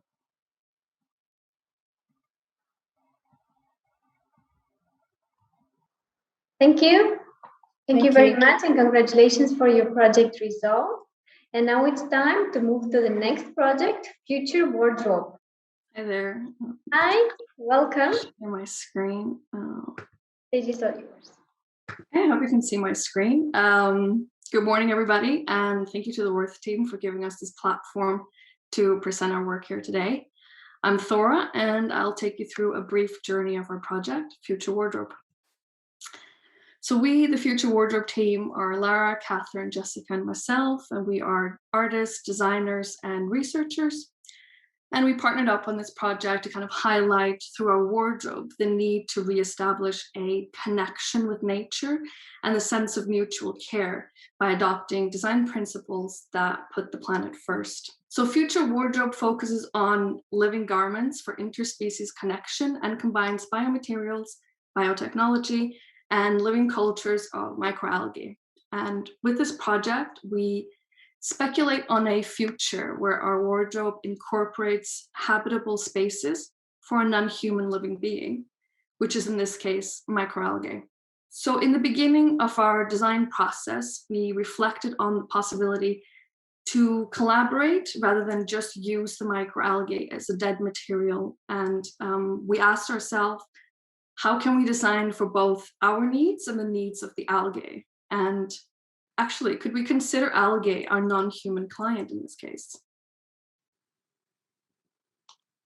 So we started our materials. Excuse me. Just want to play these videos. So we started our materials exploration, focusing on using only non-toxic and combustible ingredients for our bioplastic sheets, our yarns, and our dyes. Now, these are all based on various forms of algae, from kelp to spirulina. And these are processed through custom-made machines and tools that we created to work with this material, both in its living and its inanimate or dead states that informed our shape, our color, and our aesthetics. So why algae, you might be thinking? They're one of our oldest ancestors by providing oxygen that made our atmosphere livable. So in order to house the algae, we designed wearable pouches out of the bioplastic material. And we used a very specific imaging technique that captured photosynthetic energy from the microalgae. And this kind of allowed us to assess the algae's well-being and give us a better understanding of how the culture would be affected by the material that we had created. So to incorporate these pouches in the wardrobe, we designed coral pieces that hold them safely on the shoulders of the human wearer. And the placement of these pouches kind of allowed the algae to receive sunlight and agitation, which they need for their survival. But for us, it also allows for a true kind of closeness between the two species. So here the wearer can, sense, it can touch, it can smell the algae, and the algae instead can feel the movement and the touch of the wearer. And in order to enhance this closeness, we developed biowearable electronics as a speculative medium of communication between the species. So we created these different kind of sonar soundscapes by translating changes in conductivity of our algae in real time. Again, we're using this element to listen, to record, and to evolve our ways of interpreting their sound. I'm going to play for you just a short clip of the sound. I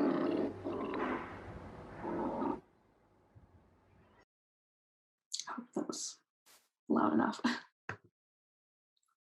So our 6 final pieces that we created for the Future Wardrobe combine various manufacturing techniques such as digital fabrication, extrusion, weaving, and patchwork. Our main cape was created by casting our biomaterial, and the colors, the textures, and the movement kind of give an homage to the underwater world. The top neck piece and skirt used extruded bio-yarns and were woven on a custom-made loom. And our algae pouches were cast in custom-made molds, and the coral structure were 3D printed. So just to kind of end our very short presentation, we want to share with you a concept video that we created for Future Wardrobe, focusing on the algal recruitment of our human hosts to advocate for them and showcase their importance for our survival.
Thank you so much, guys. Thank you very much for your presentation and congratulations for the results of your project. It's now the time to tell you that it was a pleasure having you in the third call for proposal in this project and being together here. So now we can move to the Q&A session of this tour. So I invite everyone to use the Q&A Zoom option for to ask any question, or YouTube and Facebook comments area in the live streaming. I've already seen that we do have some questions, and I'm going to start reading them. So a question for the Wear Design project. Is it hard to involve customers in the co-creative process? Hello, yes, thank you for these questions. Indeed, it was something that, as we said, hyper-customization and the work together with designers working with customers to do tailor-made products is not something new. And what we wanted is to think beyond and somehow give more space to the expression of the client's not only needs, but also to their own personality.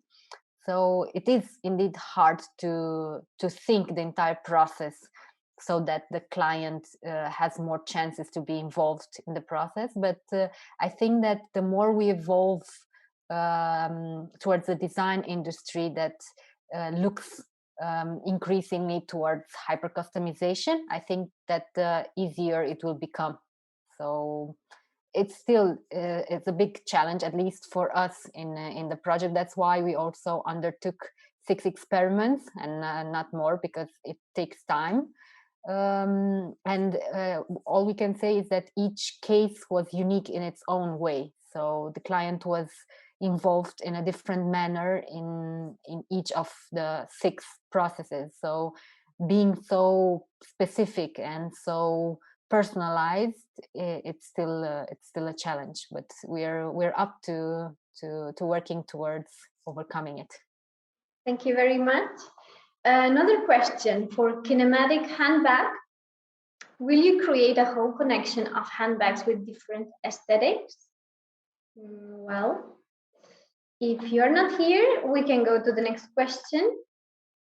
Then we have a question for the project No Think.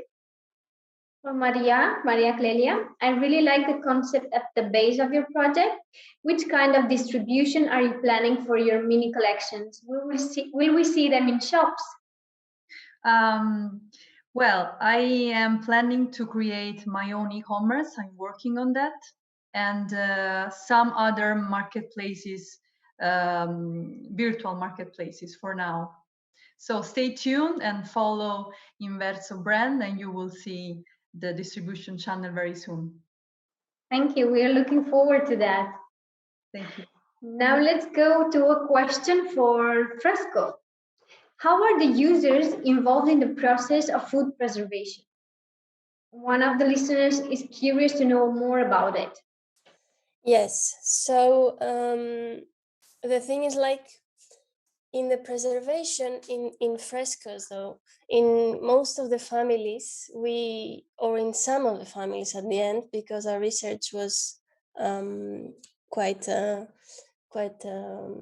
multidimensional, but you need to actually preserve frescoes in order to preserve fruits and vegetables. So in some cases, in cases of herbs and leafy vegetables, you can either preserve, you can grow, or you can regrow herbs and leafy vegetables, which requires from you to feed, let's say, the pots either with water or with soil or with leca pebbles. So these are the complementary materials that come with frescoes. Or in the cases of carrots and leaf and root vegetables, in order to keep the moisture, you also need to create the environment that we have. So in this case, I'm going to mention sand, which was a solution that we used in order to preserve the humidity. And since the materials, as well as the fruits and vegetables, are alive, they need some preservation in order to extend the materials as well. Shelf life, let's say, which is not just a matter of speaking. So this comes with our instructions for the assemble. We also have instructions of how to actually keep it alive. So how to give frescoes the time and how to actually extend the shelf life of fruits and vegetables, but also of the furniture as an entity. So I don't know if I actually replied. And something more on that is that our idea of it, involving people, is that we saw, for example, as, let's say, an error through our trials, that in the case of peppers, for example, can by accident dry them. So how you can actually keep using your fruits and vegetables even after they are not, let's say, good anymore. So how you can continue this circle. So these are like different parts of how you can preserve your shelf frescoes, and like in this way you preserve the fruits and vegetables. Thank you very much. Going now to a question dedicated to the eastern side of Riviera. It's the combination of different materials hard on a practical technical perspective? Well, it's hard mainly. It's hard. It's not really hard, but it's complicated to combine to articulate the different crafters. So because at some point they don't see each other, so they need to know what the other crafter is doing in a different stage. So they lose the control of the complete process of making one piece, and they need to be more open and understand the other techniques that are involved. And I think it's interesting for them, but it's of course it's much more about logistics also. I don't know if I replied to the question. I'm sure you did. Thank you. You have also another question in the Q&A option here. It's the same question for you, so you can turn on again your camera. How are you thinking to make distribution for the new collection? And is the new material enough? Has the new material enough resistance? Yes, the new material has resistance. In fact, I have one here with me.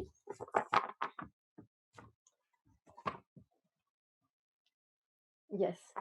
So, well, the raffia is like super strong. So, and the raffia is really strong, and we made sure that to use natural materials that have a lot of resistance, like hemp. We test them well, and then where are we going to distribute them? We were thinking, and we are talking already with hotels, boutique hotels in different spots. Like I start to talk, and they are interested, and they have already 3 bags in a golf club that is an hotel in north of Barcelona. And in any shops, obviously our production cannot be super big, and we are expanding to other techniques such as crochet instead of the lace. the bobbin lace to do crochet, because it's much faster, and also as it's much faster and easier, it can be cheaper. And the problem for our distributors and the retails and the hotels that could be interested in our products is also the price, because obviously the price cannot be very, very low. And we are going now into this direction of doing something that of doing the bags with a technique that can be quicker and less costly, so that we can distribute them in more places. Thank you. Now we have a last question for future wardrobe. Do you think we'll see more algae-based garments in the future? And our listener said that's intriguing. Definitely, and there are definitely more projects similar to ours that are really trying to push this forward and get stuff like this to market. So I would remind people, like, we see this project as kind of a prototype for further development, of course, but yeah, definitely stay tuned. Thank you. As I see now, we do not have more questions, and we are quite on time. So it's time to give the stage to the following online exhibition session, which will be moderated by my dear colleague Cristina Molina, also part of the World Partnership team, to whom I give now the stage. Wait a moment. Good morning and good afternoon, everyone. Welcome here. Thank you, Simona, for your kind introduction. And well, as Simona said, my name is Cristina Molina. I am a member of the team implementing the World Partnership project, and I am happy to host this session of presentations of the projects addressing the Reinventing Craftsmanship and Heritage Preservation Challenge. We want you to find out how these projects demonstrate that craftsmanship can work together with disruptive technologies and techniques around an innovative design in the modern era. So for the exhibitors, welcome. As you know, note that you will have 5 minutes to show your project's result. In this session, I will brief you when the time runs out. For the visitors, welcome everybody. 5 projects will present their amazing work within World Project in this challenge. Note that a general 15-minute Q&A time slot is available upon the 5 presentations for inquiries and direct interactions with exhibitors. I also encourage you, the followers of our YouTube channel and Facebook page, that are following this event in streaming, to send questions in the chat of these channels. We will review them in the final time slot for the Q&A. So thank you for joining us today. With nothing more to introduce, join me welcoming the project We Are Not in This Alone. Welcome. The stage is yours. Hi. Hello. Okay. Hello. One sec. Do you need help with the presentation? I think we can now. Yes. Okay, yeah. Now we see it. Yes. Okay, wonderful. So hi everybody. We are as a ceremony. We are designers of light. And we are based in Berlin. And in this World Partnership project, this called the third call, we developed our project that is called We Are Not in This Alone. Basically, the project started as a question about sustainability and sustainable way of producing light. Knowing, and our expertise is lighting, so knowing that really LEDs, our solar batteries are not really sustainable. They might be saving certain parts of the consumption, but they are not really, we cannot call them fully sustainable sources. So then in this question and this research, we came up that, that the real sustainability is in nature. So we started to study this phenomenon, and we will share here a video, so it's a bit illustrative of what we're talking. I hope it's also the sound there. So we arrived to bioluminescence, this phenomenon, this unnatural phenomenon that is mainly in the oceans, and basically it's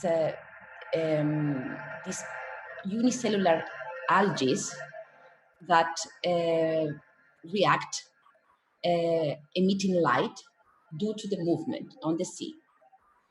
So we start to understand them and learn about them, and to say, can we use them to really incorporate them in an object that will result in a lamp, in a. It's okay, the sound? No. Yes, we can hear sound. So our project basically is the challenge to incorporate this natural source of light that comes that's in the ocean, in nature, and design with it in a lamp that we developed basically. As it's seen in the video, we developed with Arkham glass. That it's a glass blowing crafter in France, and together we came up with this shape of glass that will both create a sculpture of light of glass containing our microorganisms, as well as protecting them from the environment that is needed. Yes. The main challenge, we can say that the main challenge here was to find like an analogical. Yes, can you turn down a little bit the volume so we can hear you? The main challenge was to find an analogical way to induce this movement, because we didn't want to use, of course, any like pump or electrical device in order to induce this movement, to make the algae to shine. So that's why we came up with this shape, and that it reminds us of a hourglass, as we can see.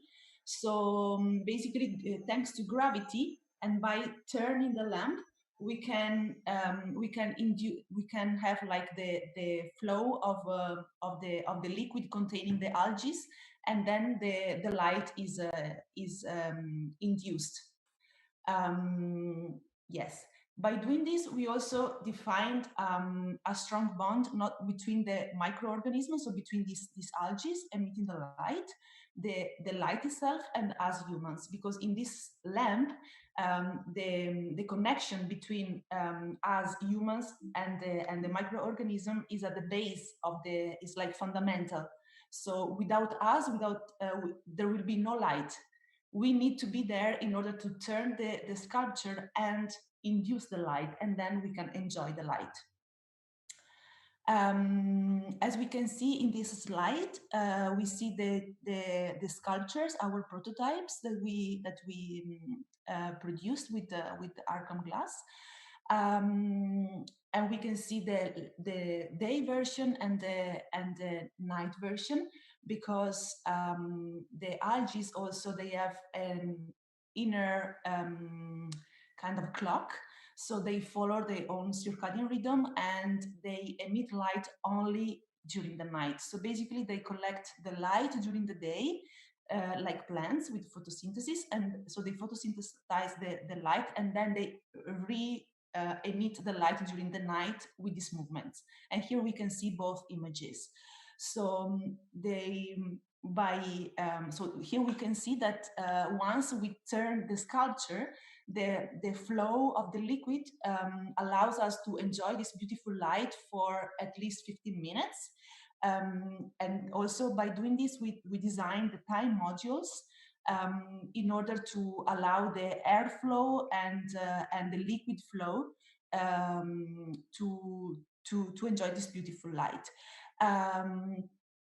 Yes, this is it really looks like this. It's really bluish and soft and is super atmospheric and yeah, it's and as we said before, this is really for us.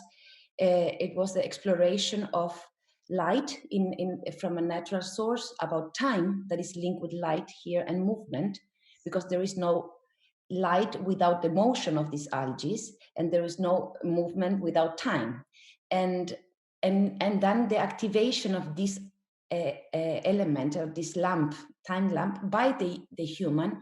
Also, we want to first of all create a bond between humans and nature in a way, to remind us that we are not in this planet alone, and therefore the name, and also that it is a lamp that it follows its own rhythm, and not this light on demand that we are so used to. No, we turn on the lamp on off without, and this one, it obliges users or spectators to take the time, and it has its own rhythm.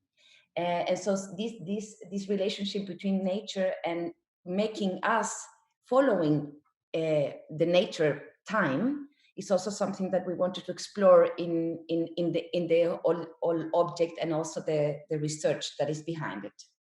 Exactly, yes. And as we said, this is a part of our ongoing project. So and that in which we try to explore this that we just said. So this connection with nature and respect of the own time of nature, and so. And is a reminder that we are not in this alone, as the name says, in this planet, and also is a tribute to nature, and yeah, and that we also believe that the life on demand as we have it now is not sustainable anymore, and that a change, we should seek for a change. And so this is was the origin of the project, and why we came up with this idea of exploring new sustainable ways of light. Yeah. So for us also, the strength of this project is in the relationship between species, so us and algae, as well as different collaborative working professionals, designers and crafters, and yeah. And so we are looking forward also. Yeah. Sorry for interrupting you, but I can ask you to wrap it up as the time. Yeah, we are done already. Yes. Okay, great. So, well, thank you very much for this presentation and this beautiful concept. We are not in this planet alone, and you are right, and congratulations on your work. Thank you. Thank you. And now I pass the microphone to the next project, Luminosa. Hi everyone. Stage is yours. Welcome. I'm happy to be here. I would like to show basically my video we made for the project, and I try now to share my screen. Is it working? Yes. I am Edina Andrássy, a designer working in the field of ceramics. I live in Budapest, Hungary. My partner is the Devo Home company from the Ukraine. They grow and process industrial hemp. We found each other through the Word Partnership project. I am the type who likes to indulge in the material. My inspiration usually arises from the properties of the material. The mysterious translucency of porcelain led me to a series of experiments with this property. To facilitate working with this non-elastic material, artists sometimes mix it with paper pulp. Using this technique, I came up with the idea of applying it in such a way where the structure of the paper is also visible and enables the formation of patterns and ornaments. All these experiments were simultaneous and parallel with my life situation of early motherhood. I was building very thin and fragile porcelain shapes when I myself felt very vulnerable as well. Beyond the liberating, joyful experience of working with this method and what it meant to me at that time, it slowly but surely also gave birth to the idea of designing lamps with this technique. Word Partnership Project helped me think purposefully about this work and set a goal, namely to make a product that brings back the value of craft into our lives. In the city where I live, I am surrounded by buildings and artifacts from the golden era of craftsmanship. This is the aesthetic I would like to smuggle back into our interiors in a contemporary form. Moving and transporting porcelain objects, it's a challenge. So when I came up with the concept of the lamp, I also had to think of its packaging. I realized that I will need a big amount of anti-fracture material, and that is usually plastic. In the old days, ceramic ware was packed in straw, so I thought it would correlate nicely with this tradition if I used some kind of fibrous natural material. This is how I found the Devo Home company, who provides hemp fibers for me. Since they produce home textiles as well, it was obvious for us that they can also make an elegant protective bag for the lamp. I think this collaboration added an important extra value to the product. When I designed the patterns of the lamp, I was using organic shapes from nature. I chose the mimosa plant as a starting point. Since the lamp is made by hand, every step of the manufacturing process is controlled by me. So it is very easy to change the character, the silhouettes, the layers that form the pattern. An important advantage of the crafted product is that it's customizable.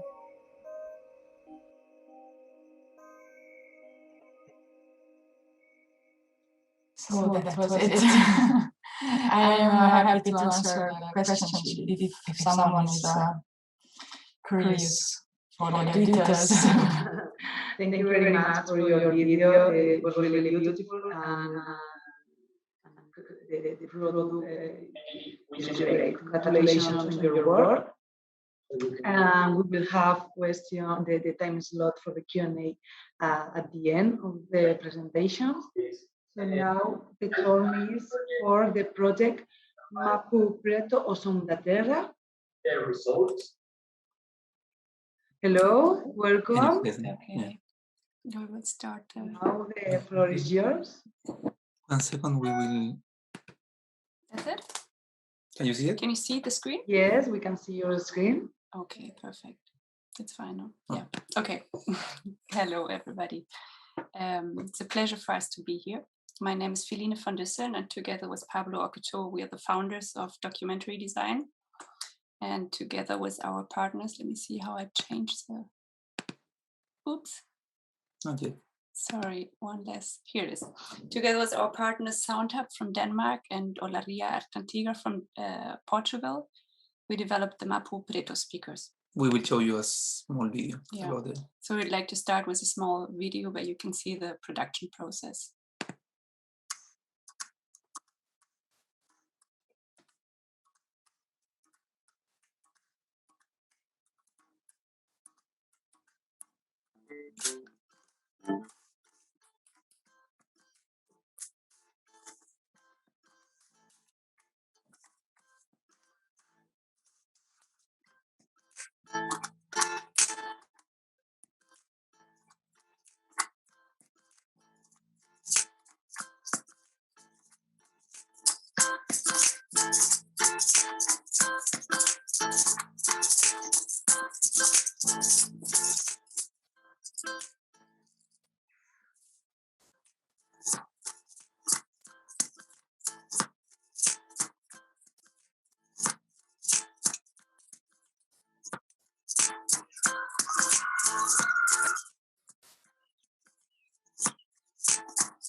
Sorry, technical problems.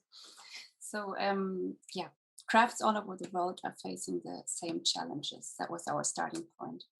We know that ancestral tradition and knowledges are being substituted by industrial mass production, and that craftswomen are lacking opportunities and therefore often also successors. While many distinctive and natural materials with amazing properties are underestimated or forgotten. Especially rural areas are affected by the increasing industrialization and globalization. Some years ago, we were living in the Chilean countryside and saw how the local communities were affected by this problem. So we decided to create a product made by people out of natural materials and using ancient knowledge and techniques. Our aim was to reunite two apparently antagonic worlds, crafts and technology. And together with potters from Nacimiento, we developed the first series of speakers called Mapu Waken. We launched them through a crowdfunding campaign and won awards for innovation, design, and sustainability. And after this campaign, we also received an invitation for collaboration from the Sound Hub Denmark, which was actually the starting point to develop a new series of speakers. Together with our partners and with the support of WORS, we developed the Mapu Preto speakers, which are a tribute to Portuguese craftsmanship and cultural heritage. Because Nascimento is just one place like many, and in Europe, crafts are facing the same challenges. This is a result of our collaboration. Mapu Preto, meaning Black Earth, are handmade active sound systems that fuse the state-of-the-art in electronics and amplification with ancestral craft techniques. They are made of 80% biodegradable regional materials, like clay, wood, cork, and wool. And every speaker is a numbered, unique piece of art. The hands that shape them and the fire in the kiln leave their traces. We developed two designs, both as active mono and stereo variation. One is the Mapu Preto, which is traditional black ceramics through oxygen reduction during the firing process, and Mapu Suenga, which is silver black marble ceramics through the traditional firing in an earth pit. This is what we saw in the video. And with our work, we want to contribute to rethink crafts and to rethink production methods.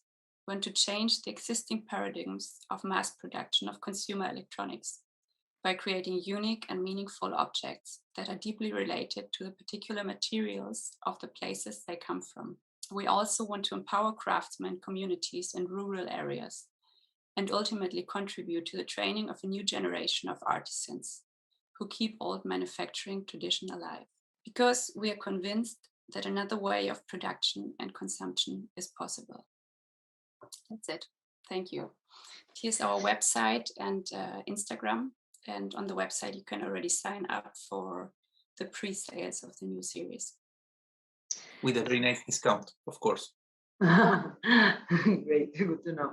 Thank you for your inspirational presentation and congratulations on your work.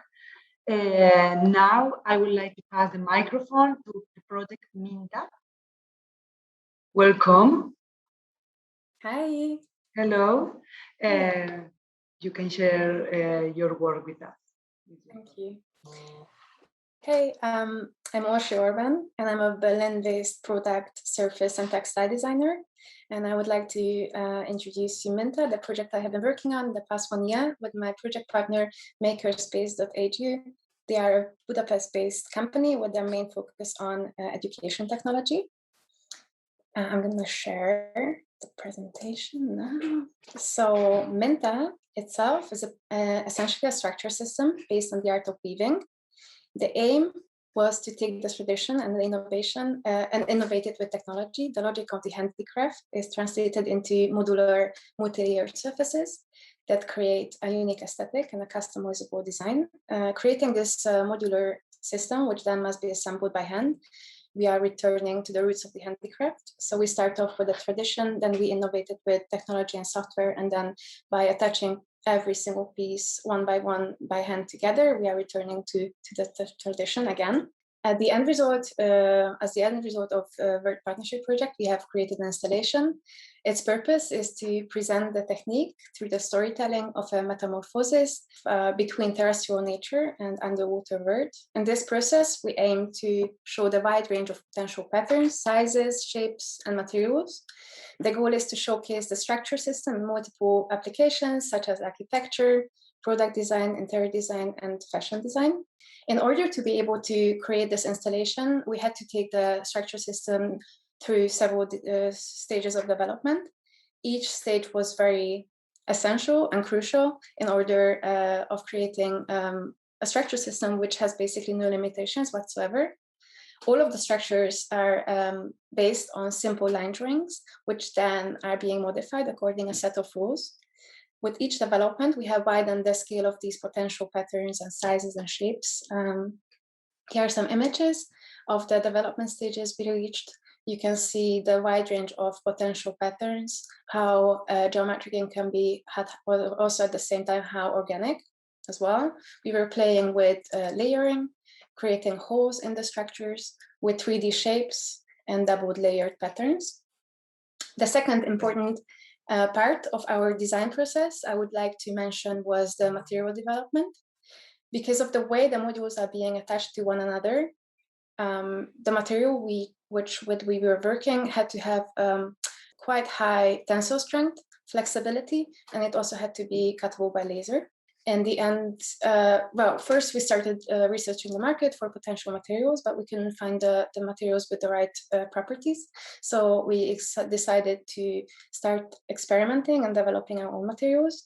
By the end, we developed two materials. One of them is a textile laminate, and the other one is a wooden laminate. On this image, you can see a material study, which is an example for a color and material gradient from wood all the way to different colored textile laminates. Here are some images for the wooden laminate structures we have been working with.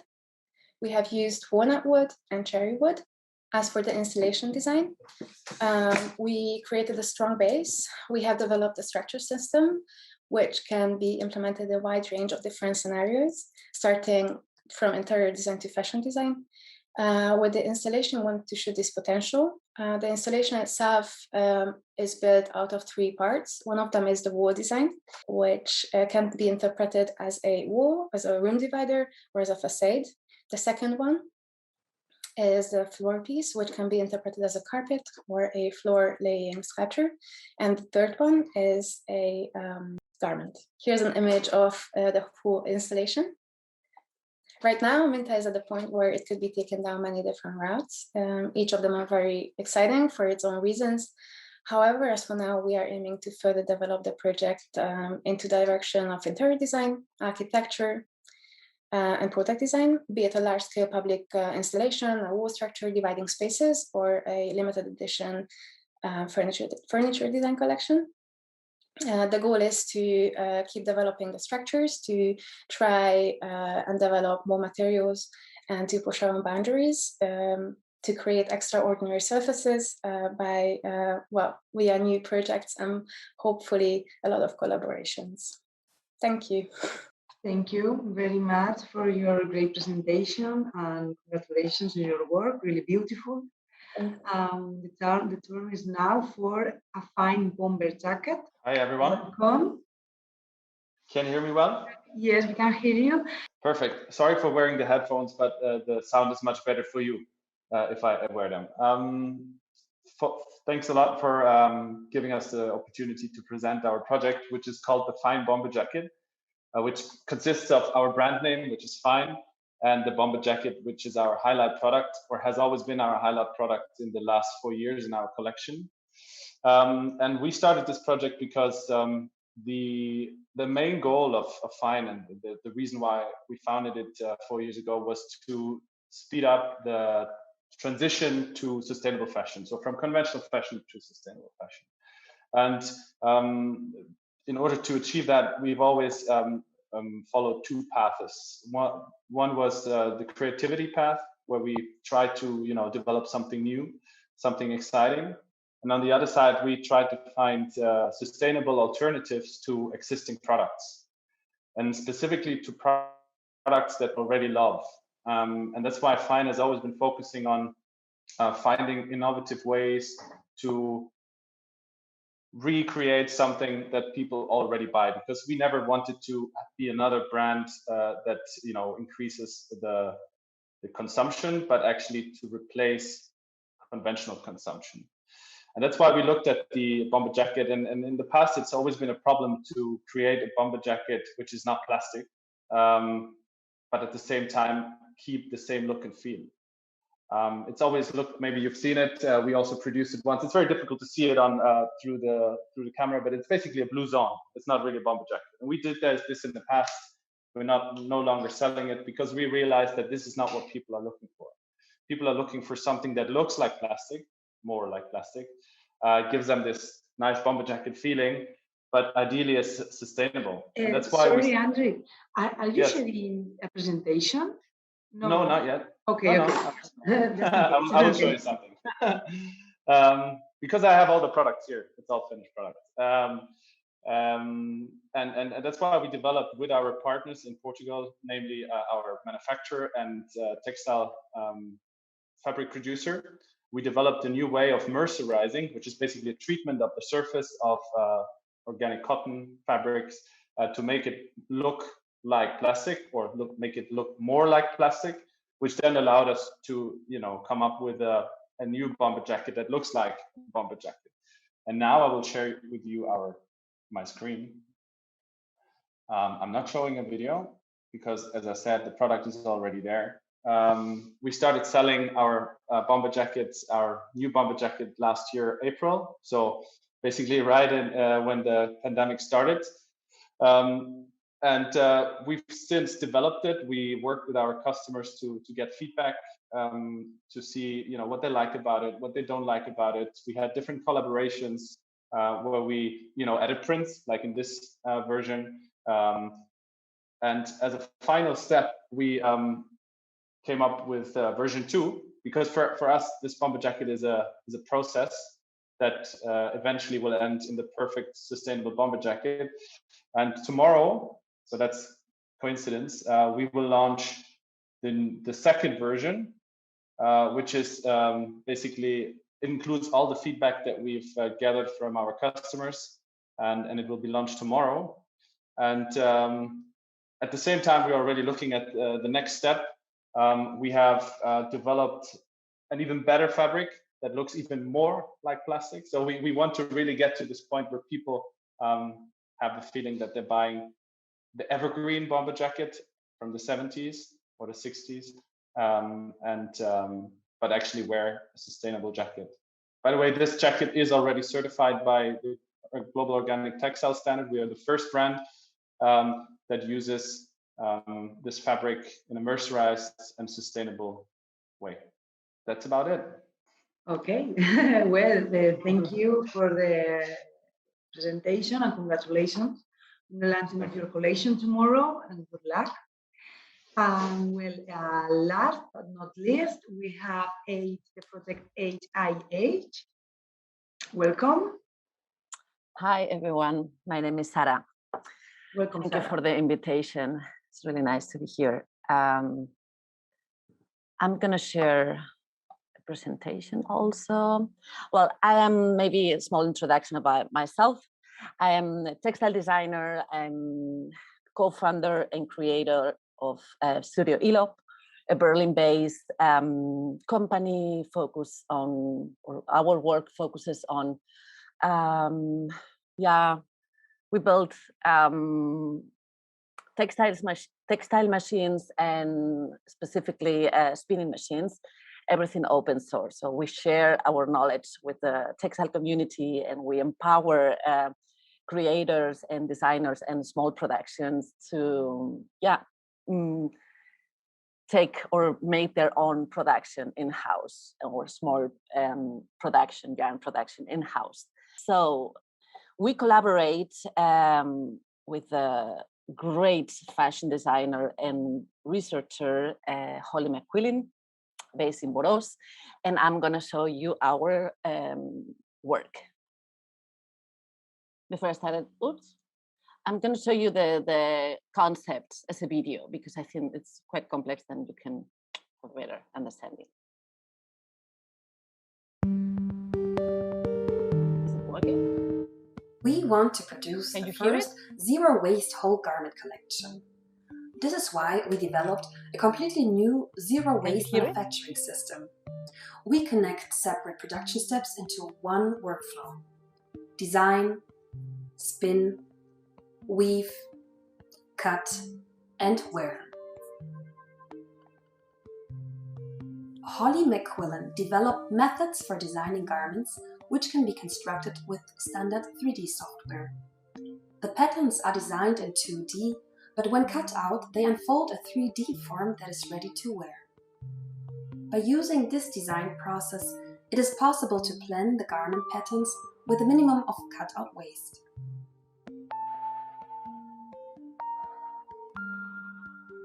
Studio ILO is creating playgrounds for independent yarn manufacturing.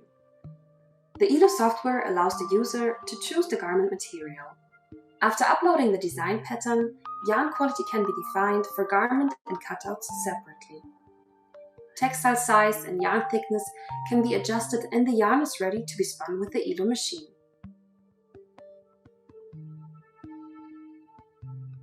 The ILO spinning machine offers an open hardware setup. The construction is modular. It is easy to modify for different fibers and production environments.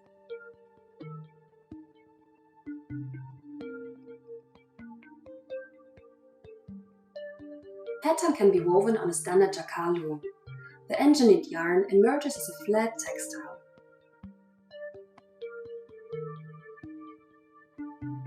The flat textile embeds a 3D form with different layers that simply need to be cut.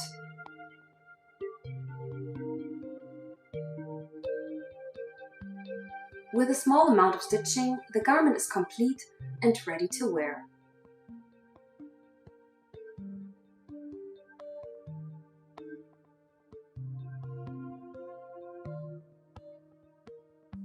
We need a holistic manufacturing system to rethink fashion industry.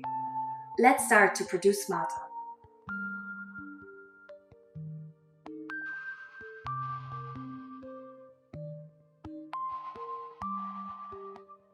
Now, this was the idea actually to connect all the production steps with each other, and the focus of our collaboration is not to create a product, it's to create a methodology. How can we rethink production, the way we create clothes and fashion? For this Worth project, we create this dress, which is made in flat, it's woven flat with 3 layers.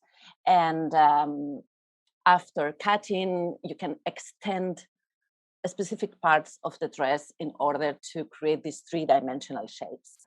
The final design that we create. In the process, we, together with Holly, actually Holly, made a very complex weaving pattern. So we divide the loom or the shape of the loom in different layers and interlock the layers with each other. And at the end, we have just a piece of fabric, woven fabric, as you see in the black piece. So first we map all the different shapes, then we translate the shapes into the binding system for weaving, and then we weave the fabric. So we made a lot of different tests in order to check in one hand the quality of the yarns, but in the other hand the complex binding. And a third partner, EE Exclusives, a weaving factory in the Netherlands. Yeah, a picture of the weaving process.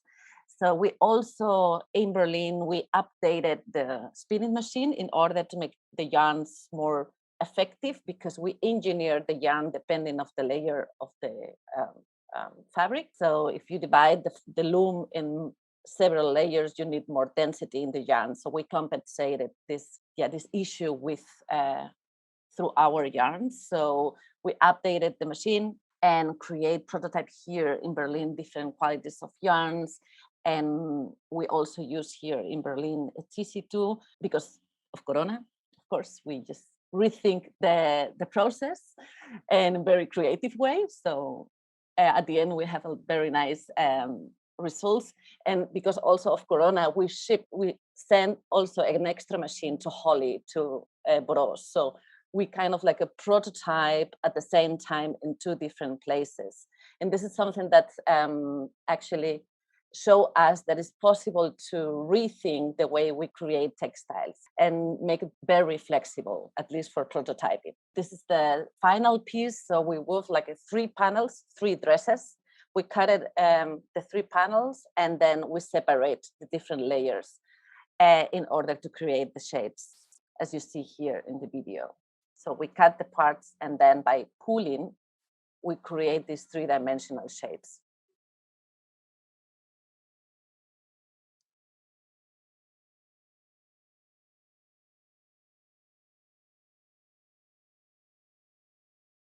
And this is the final prototype. Support from our coach. So we only had in a research to develop the side of the dress context, but and also in the business. And through the different qualities of the yarn, we were able to create very thick areas and very thin areas. So to also have these yarns as a design element, as you see here in the close-ups here in the shoulders. It was a very, just to finish, very nice experience. I have to say the collaboration with different fields, it's very nice. You just increase your knowledge. And I have to also say that the coaching from Worth was really, really nice to work with Tetsa. Thank you very much for your support. Thank you very much. We are really happy. The Worth team is really happy to hear that. Can you hear me? I think I can hear you now. Okay, so well, I was saying that the Worth team is really happy to hear that. Well, thank you all for your presentations and hard work performed during this year under the extraordinary circumstances we are facing. And now I encourage the viewers to write the questions they may have in the Q&A space. In the meantime, I will read some of the questions that have arrived to the chat. We have a question for We Are Not in This Alone. The listener asked, does the lamp you created need some maintenance during the months or years? This viewer really liked the concept of a bond between humans and nature. Thanks for sharing. Well, thank you for the question. The beauty of our lamp is that you don't have to plug it in, you have to feed it. No, you have to feed your lamp. So that's how we say it. The algae needs, exactly like a plant, they need oxygen and they need light. So they perform and they're really happy in warmer days. They don't like extreme temperatures. We have to think or remember that they are they come from the sea, and the sea never goes so dramatic in the temperatures. It's never too hot or never too cold. So they like a more template environment. They like daylight a lot, exactly as a plant, and they like to be moved. So you have to move them and gently thrill them so they are healthier. And they are considered immortal. So the maintenance of this lamp is ventilation. That's in the design. We have this lid, and where they can be ventilated during the days for some hours. During the night they have to be moved. They like to be activated. And they are considered immortal because they are reproducing by dividing themselves a cycle of every 7 days. They from 1 comes 2, and so and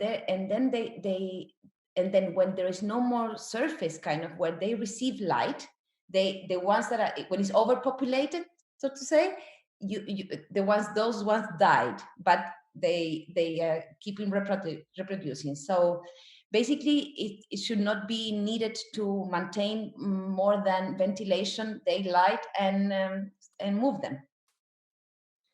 Thank you, and really nice concept. At the end, you take care of the lamp as it is a plant, and once you water the plants, you move the lamp. Exactly. Yes, it's a good, it's really beautiful, the concept. Thank you. Thank you. Well, we have now a question for Luminosa. Why did you choose porcelain among all the viable materials? Is it hard to work with? What should I choose rather? They don't say other type of material. They just said, why did you choose porcelain among all the viable materials, different materials that are viable for the crafters? Well, this is my first material. I used to work, I am a ceramic porcelain designer, and I thought that I can make innovation in my field because I know this field the best. And also the porcelain has a very, it's translucent, but not like a glass, but it's more sophisticated, and I like this type of aesthetic. It looks really nice, the porcelain all put together, and the lamp is really nice as well. Thank you for the question. Thank you. Now we have a question for Map. Crafts and technology are an interesting match. Great idea, the viewer says. Was the creative process complex? This is the question. Was the creative process complex? The creative process actually was not too complicated, because I have the feeling that we have some bases here that actually looks like a speaker, if you want to think about it, or if you want to imagine it. But the really complicated thing was to make to put the something handmade with something made with machines together and make it work together. That was the very, very complicated part, and actually till now is complicated. For example, when we close the speakers for behind, we use I mean the wood, wooden tap, and for example, sometimes we have some deformation in the base behind, and we have to close it with cork, and sometimes we have to really adapt the shape of the cork to make it fit one with another. And that's why it's like and every time it's different, and we can control it a little bit, not a little bit, but we did 100 of tests, and the contraction we can control it, but of course there are differences between from which part of the oven the piece comes, for example, but that make actually everything more beautiful, to be honest. Something that you every time when you open the kiln you can find something different, and that is nice. It's like a I think, as Pablo said, even more than the creative process, what was very complex was the manufacturing process, no? Because if you have a speaker, it needs to be very precise and millimetrical, and it needs to be airtight, so you can't have any air coming out. So really, if you have a driver membrane, it needs to fit perfectly in the vase. So it was a long process of molding until we had the perfect shapes, and really, as Pablo said, we'll seal them with cork and control the volume, because if the volume change, also the sound change a little bit. Biggest challenge probably. I would say that it's actually the same thing that happened maybe to every one of us, that you can say, okay, maybe I can use that kind of thing form, and then that is the beginning only, and to keep doing and to keep working and until you have it. Actually, that is the very long process. Yes, I can imagine, because as you said, each piece at the end is different depending on the place of the oven that the piece has been. So congratulations on the hard work and beautiful prototypes you have. Thank you. Thank you. Well, now we have a question for Minta. Does the screen you develop have noise reduction properties?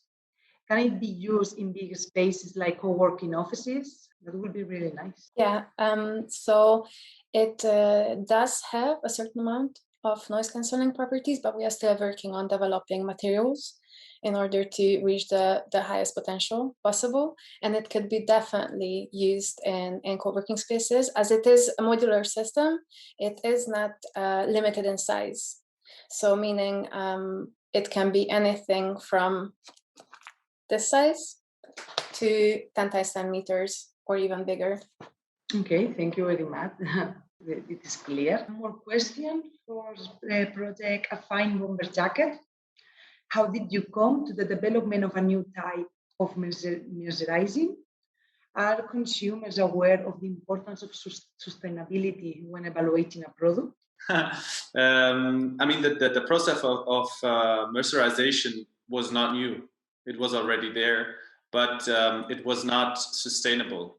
I mean, specifically, the problem was that the mercerization, which is a chemical process, has to stop, right? And when you stop it, there is leftover of this chemical or of the acid. Actually, it's an acid in the water that you use to stop it. And in the past, it was not possible to filter out the acid and the chemicals from the water. So it was still in the water, which was a big problem. And so basically, the innovation that we had in our project was to filter the acid with a physical filter, right? So at the end, you had pure water that could go back into circulation, and you had the acid or the chemicals back recycled, so you can use it again in the next process. And that's very important, so you keep the water. What was the second part of the question? Sorry, I now missed it. Are consumers aware of the importance of sustainability when evaluating a product?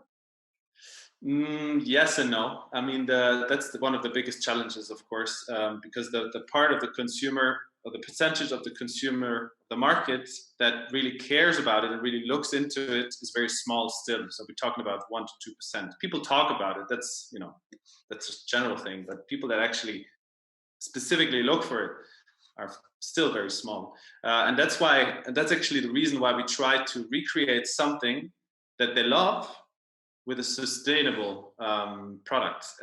So best case is they choose the sustainable product without even knowing it's sustainable. And to be honest, we can live with that, right? We understand it, and we can live with the fact that consumers do not understand it in detail, but we can help them make decisions even though they don't realize they made that decision. At the end, this aspect, the sustainability component of the product, is an added value. Well, I think we are evolving to this new era of sustainability. Mm-hmm. Thank you. There is also a question for the last project presented, H&H. The viewer is asking, is 3D for garments making a technology complicated? Do you want me to repeat? Yes, please. Is 3D for garments making a technology complicated to use? Complicated to use? The 3D garments making? No, yes. No.